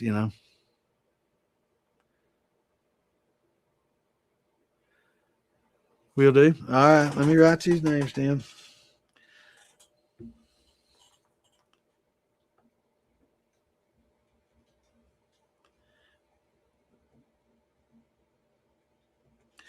And I will find you from your Facebook picture. Just a second.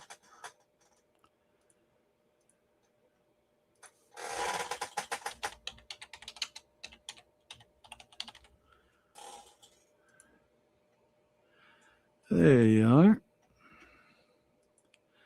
Sent you a friend request, Spencer. And just message me either later tonight or tomorrow. And I can give you, I do PayPal or Zelle. Zelle, for those that don't know, it's a setup. Most of your banks that you have checking accounts with and stuff do Zelle. So ask them. Most of them do, some don't. I think some of the savings and loans might not, but most of your general banks do the Zelle. If not, I've got PayPal. I don't do Cash App and all this other jazz. I've done PayPal forever and Zelle. Both of them are very, very safe. The others, I don't. I hate being old fashioned, but I don't trust all this Cash App shit on my phone and Apple Pay and Google Pay and all that. No, it's just too easy hack. I'm just not taking that kind of chance. But I got the old school PayPal and Zelle. And Zelle works really well. I can just give you my phone number or email address and you can pay that way. And it works quite easily. I just say, send me $5. We'll make sure it goes through. It goes through fine. Send me the additional, basically 75 plus 8 shipping. Sometimes shipping is 70, 40 something. I think I sent one out that was today that was 8.15. So I just charged 8. If it's a little over, a little under, it all comes out in the wash. We're talking cents, but so it's $83, shipping and all, and that's insured and confirmation. So I get confirmation that it got delivered in case something, because sometimes shit messes up, and it doesn't get there. I know one person, I'm not going to mention any names, but might be with us, but sent one to them and it was like 3 or 4 weeks. They didn't have it yet. So I'm like, okay. I was one of the first ones I sold. I'm like, I didn't do the confirmation insurance. I'll just send another one out. I'm going to, guarantee it. So I sent that one out and like a few days later, they got the other one. So, mail happens, they tend to blunder some. Yep. Hillbilly. It might've been number 1 or 2. Yeah. It was definitely one of the first ones. There's several with us right now that they got some. They're awesome.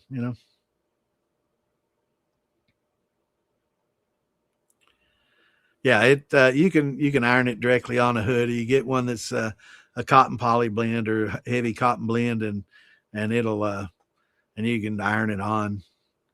And once you iron it on, if you wanted to tack it, for long term, um, it's easy. I started out using, I've got them right here. I've been sewing them on some vest somewhere here. Yeah, I started out with some really heavy needles, and then I moved to these sharper ones.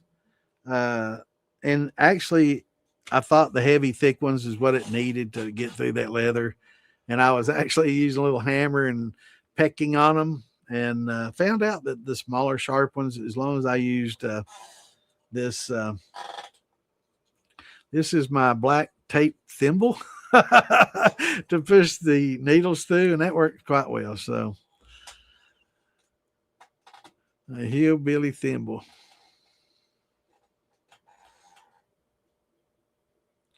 Yeah, just wear it responsibly and put it on a flag or something, and put it on the wall. It's a nice patch. I'm proud of it. I did the artwork. Actually, that's old Phil Billy.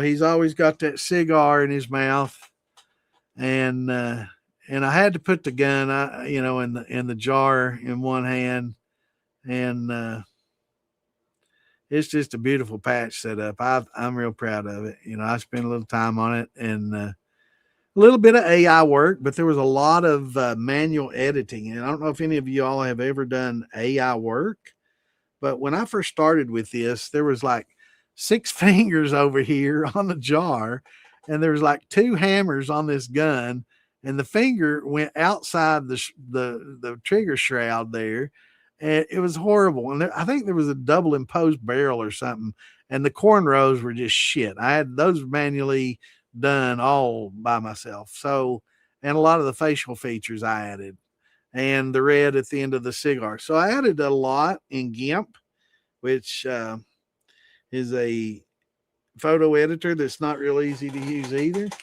And it was a little bit of work, but I enjoyed the AI. It gave me a really good start. Can you use too much wheat? No, actually, as long as you got enzymes to help break those down, Monty, you can do an all wheat bourbon, which is excellent.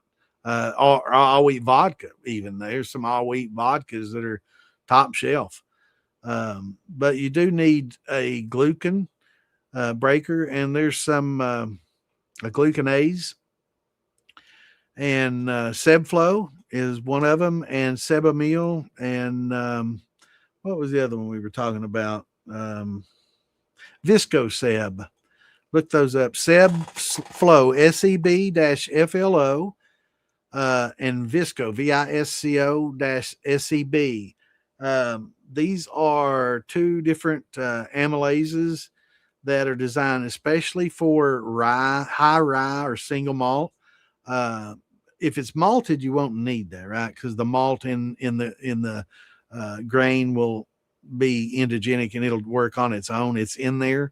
But if these are non-malted grains, then you definitely need these. And it just breaks up the gooiness, because if you do like 100% rye, 100% wheat, 100% oat, 100% barley, it's just very, very gooey, right? Instead of the gelatinous corn, this is gooey rye, right? Kind of like an oatmeal, but worse, if you can imagine, especially if you do a higher temperature, right? I found that in doing some research, if you do things more like a beer maker and start lower temperature and work up and step mash up, you don't have as much of that to deal with, but it definitely makes it easier to work with. And it's just amylases, right? So you'll still want to use your high temp to break all your chains down. And then you'll use this Viscoseb and Sebamil in the middle, and then finish with a gluco, and it'll definitely help break up a lot of the glucanase and a lot of the sliminess, But I will say that with wheat, I've done not done all wheat yet, but I've done high percentages of it. It works better if it's malted, or at least if some of it's malted. And I wasn't aware of why, but now I'm learning why. If some of it's malted, it has that natural enzyme in it that helps break down that slime a lot. So trying to malt some, and it helps flavor wise too, the malting. But yeah.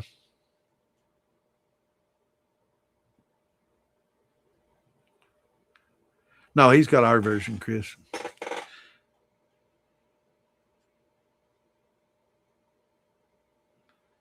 But yeah, you can get great conversions with wheat. It's um, yeah, you can do just the same, but you're going to use a high temp alpha. But if you do, you can do a step mash process, which is probably going to be a lot better for like an all wheat, all barley, all rye, and that's starting with lower temperatures and building. Maybe something we can talk about next week, or Tuesday. I'll pull up some information on that, and we can share it and talk about it. I know quite a few beer makers definitely love the, building it up, stopping at 100, resting at 120, resting at 140, protein rest, I can't say saccharification rest, which is basically a sugar rest at 140, 50 range. And and that's their step process up, right? We start with corn high and work our way down. That's what I was talking about earlier with beer makers. They learn to start lower temperatures and build up, and getting rid of a lot of proteins to get rid of the protein haze that you get with higher protein grains, distilling off grain, or I'm sorry, fermenting off grain. There's a lot of different things that you can do to help, cut back on that. You'll be getting a tattoo of that. Your tattoo's complained about the detail. I appreciate that, man. Yeah, yeah. Well, hell, what can you do? It's the post office, man. I mean, that's just, you're at their mercy. But we got you taken care of, brother.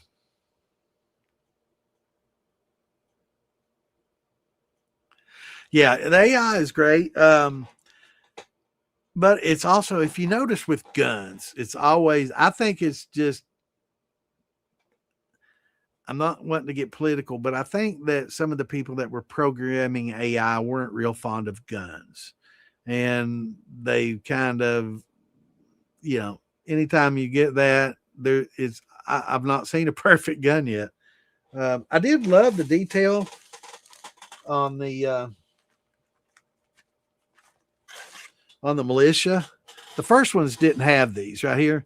The first batch I got, I ordered just 10 just to see what it looked like, and it was not spaced properly. They spaced it based on the lettering. So moonshine was real scrunched up and had this spacing, but militia was spaced real far apart. And it's like, well, that doesn't look right at all. So in order to get the spacing right, I included a AR-15 on each side.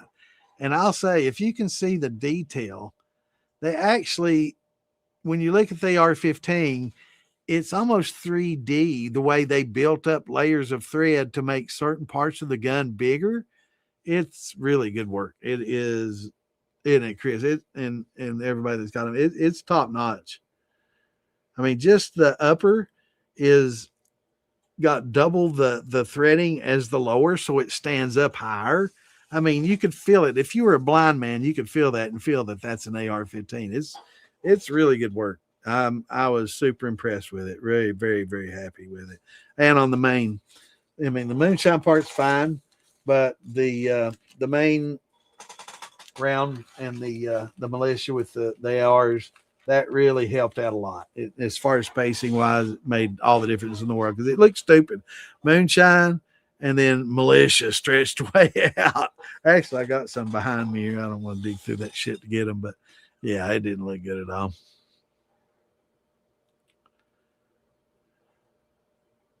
Yeah, and learning the cues, that was the big thing for me, Curtis, is figuring out how to tell it what you want with as few words as you can get by with, right? I think if you use too many words, it confuses it. And if you use too few words, it confuses it. So learning the right cues definitely helps. So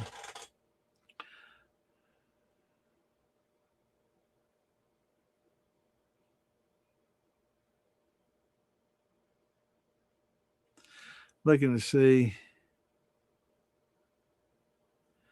Yeah, Tammy, get up with me. You won't have to pay shipping. I can meet you over there if you want a patch kit. I can meet you somewhere and it'll be free shipping. How about that? No problem, Mitch. Thanks for dropping in, brother. And I guess this is going to be my parting shot. It's 11:30. We went a little over. It's all right. It's Saturday.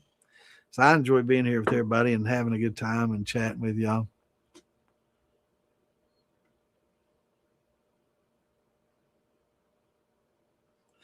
Oh, wait a minute. I didn't. Well, shit. Frank, remind me, not Tuesday. We don't have as many people on Tuesday, but next Saturday, remind me to share your pictures on prime time at about 10 when we got everybody in here. I forgot all about it. I just saw your message flash up there. But yeah, thanks for dropping in, Mitch. Cheers to everybody. We're going to have to get out of here. It's about 11:30. I'm going to have to go put Ann to bed. It's getting past her bedtime. She has to work tomorrow. But anyway, thanks everybody for stopping in. Spencer, I will send you my information as soon as the podcast is over. And if you're interested, you can send me that on, just let me know when you send it so I can be looking for it. And I want you to send just $5 first. That way we're sure the Zelle thing goes through. Or if you want to do PayPal, we can do it the same way. I just don't want somebody sending it to some other account. And it's like, I can't, there's nothing I can do, right? If you do that. So I want to make sure that I get it first and that everybody's happy and everybody gets what they want. Okay. Hey, Tammy, sounds good.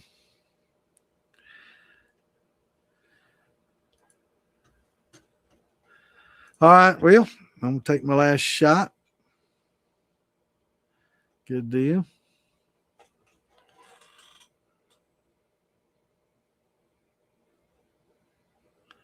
So you can engrave them in aluminum. That's awesome, Matt. As long as you don't resell it, you can do whatever you want. As long as you don't, like if you want to do a 3D art thing and have it on your wall at home for just you and all that, as long as you don't reproduce it to try to sell it, I don't care, man. You can fill your walls with it. Just don't try to reproduce it and sell it, brother. That's all I ask. But yeah, I will. Let's see, Matt. Let me see if I can find you on YouTube. Are you in? Let me check and see if you're in the militia. It's hard for me to remember. We got a couple thousand members, and it's.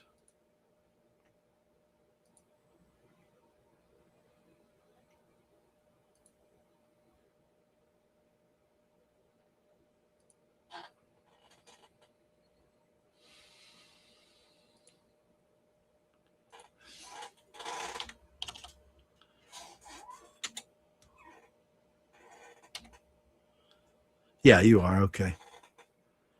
And I'm sending you a friend request right now as well.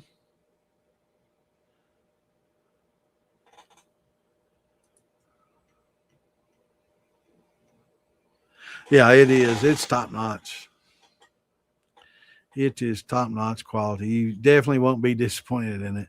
Um, once I did do all the ordering stuff, though, I realized that I could probably cut $10-20 off the patches if I would have eliminated a color or two. But really, when you look at them, they needed the color separation. It really makes it. So I think it's worth it in the long run. Maybe the $10 red spot at the end of the cigar might have been a bit much, but I think the rest of the colors really 1, 2, 3, 4, 5, 6, 7 color, maybe eight color. Yeah, let's see. 1, 2, 3, 4, 5,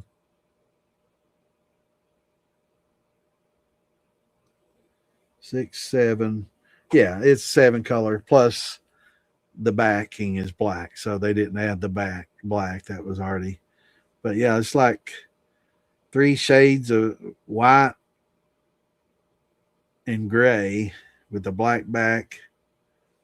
And then is that black thread? Maybe that is a black thread there. Maybe it is 7 with the black. Yeah, that is a black thread. So yeah, I guess 7. Yeah, it's pretty sharp. But yeah, everywhere I looked, that was like 100. I mean, up to $140, 110. And then I found this one outfit that would do them for like 58 plus tax and shipping. So I was pretty happy with it. But yeah, I was definitely impressed. And you can almost tell some of the fingers that I had to redo and the trigger. And there was 2 hammers and some of the cornrows, but I spent a lot of time trying to fix that. The AI, this was done a couple of years ago. Maybe not 2, a year, a little over a year ago, maybe around a year. So it's come a little bit since then. Yeah, man. I sent you a friend request, brother, on the militia. I found you on the militia page. Yeah, I think so too. I the red dot, it did add a little bit, but uh, yeah, I like it, man. Everybody that sees it, they're just like, man, that's cool ass patch. Even the bikers are like, wow, that's pretty fucking cool.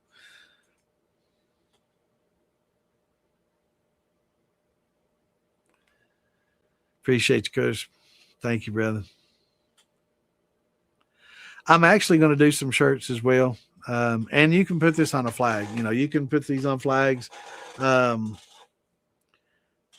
I don't know that if I will, but I might. I might do a flag. I'm definitely going to do some T-shirts and put maybe the small logo on the front like that, and then the bigger one on the back. Probably be 25, $30 T-shirt, $25 T-shirt. Um, I don't think I'll do hats. I'd like to get a T-shirt with pockets. I like T-shirt with pockets, so that'll be a little bit of a bonus. Get a little value for your money. I like having a pocket. So does everybody else. I used to smoke, so it's nice having a pocket on your T-shirts, unless you want to fold it up in your sleeve like the old days. Yep.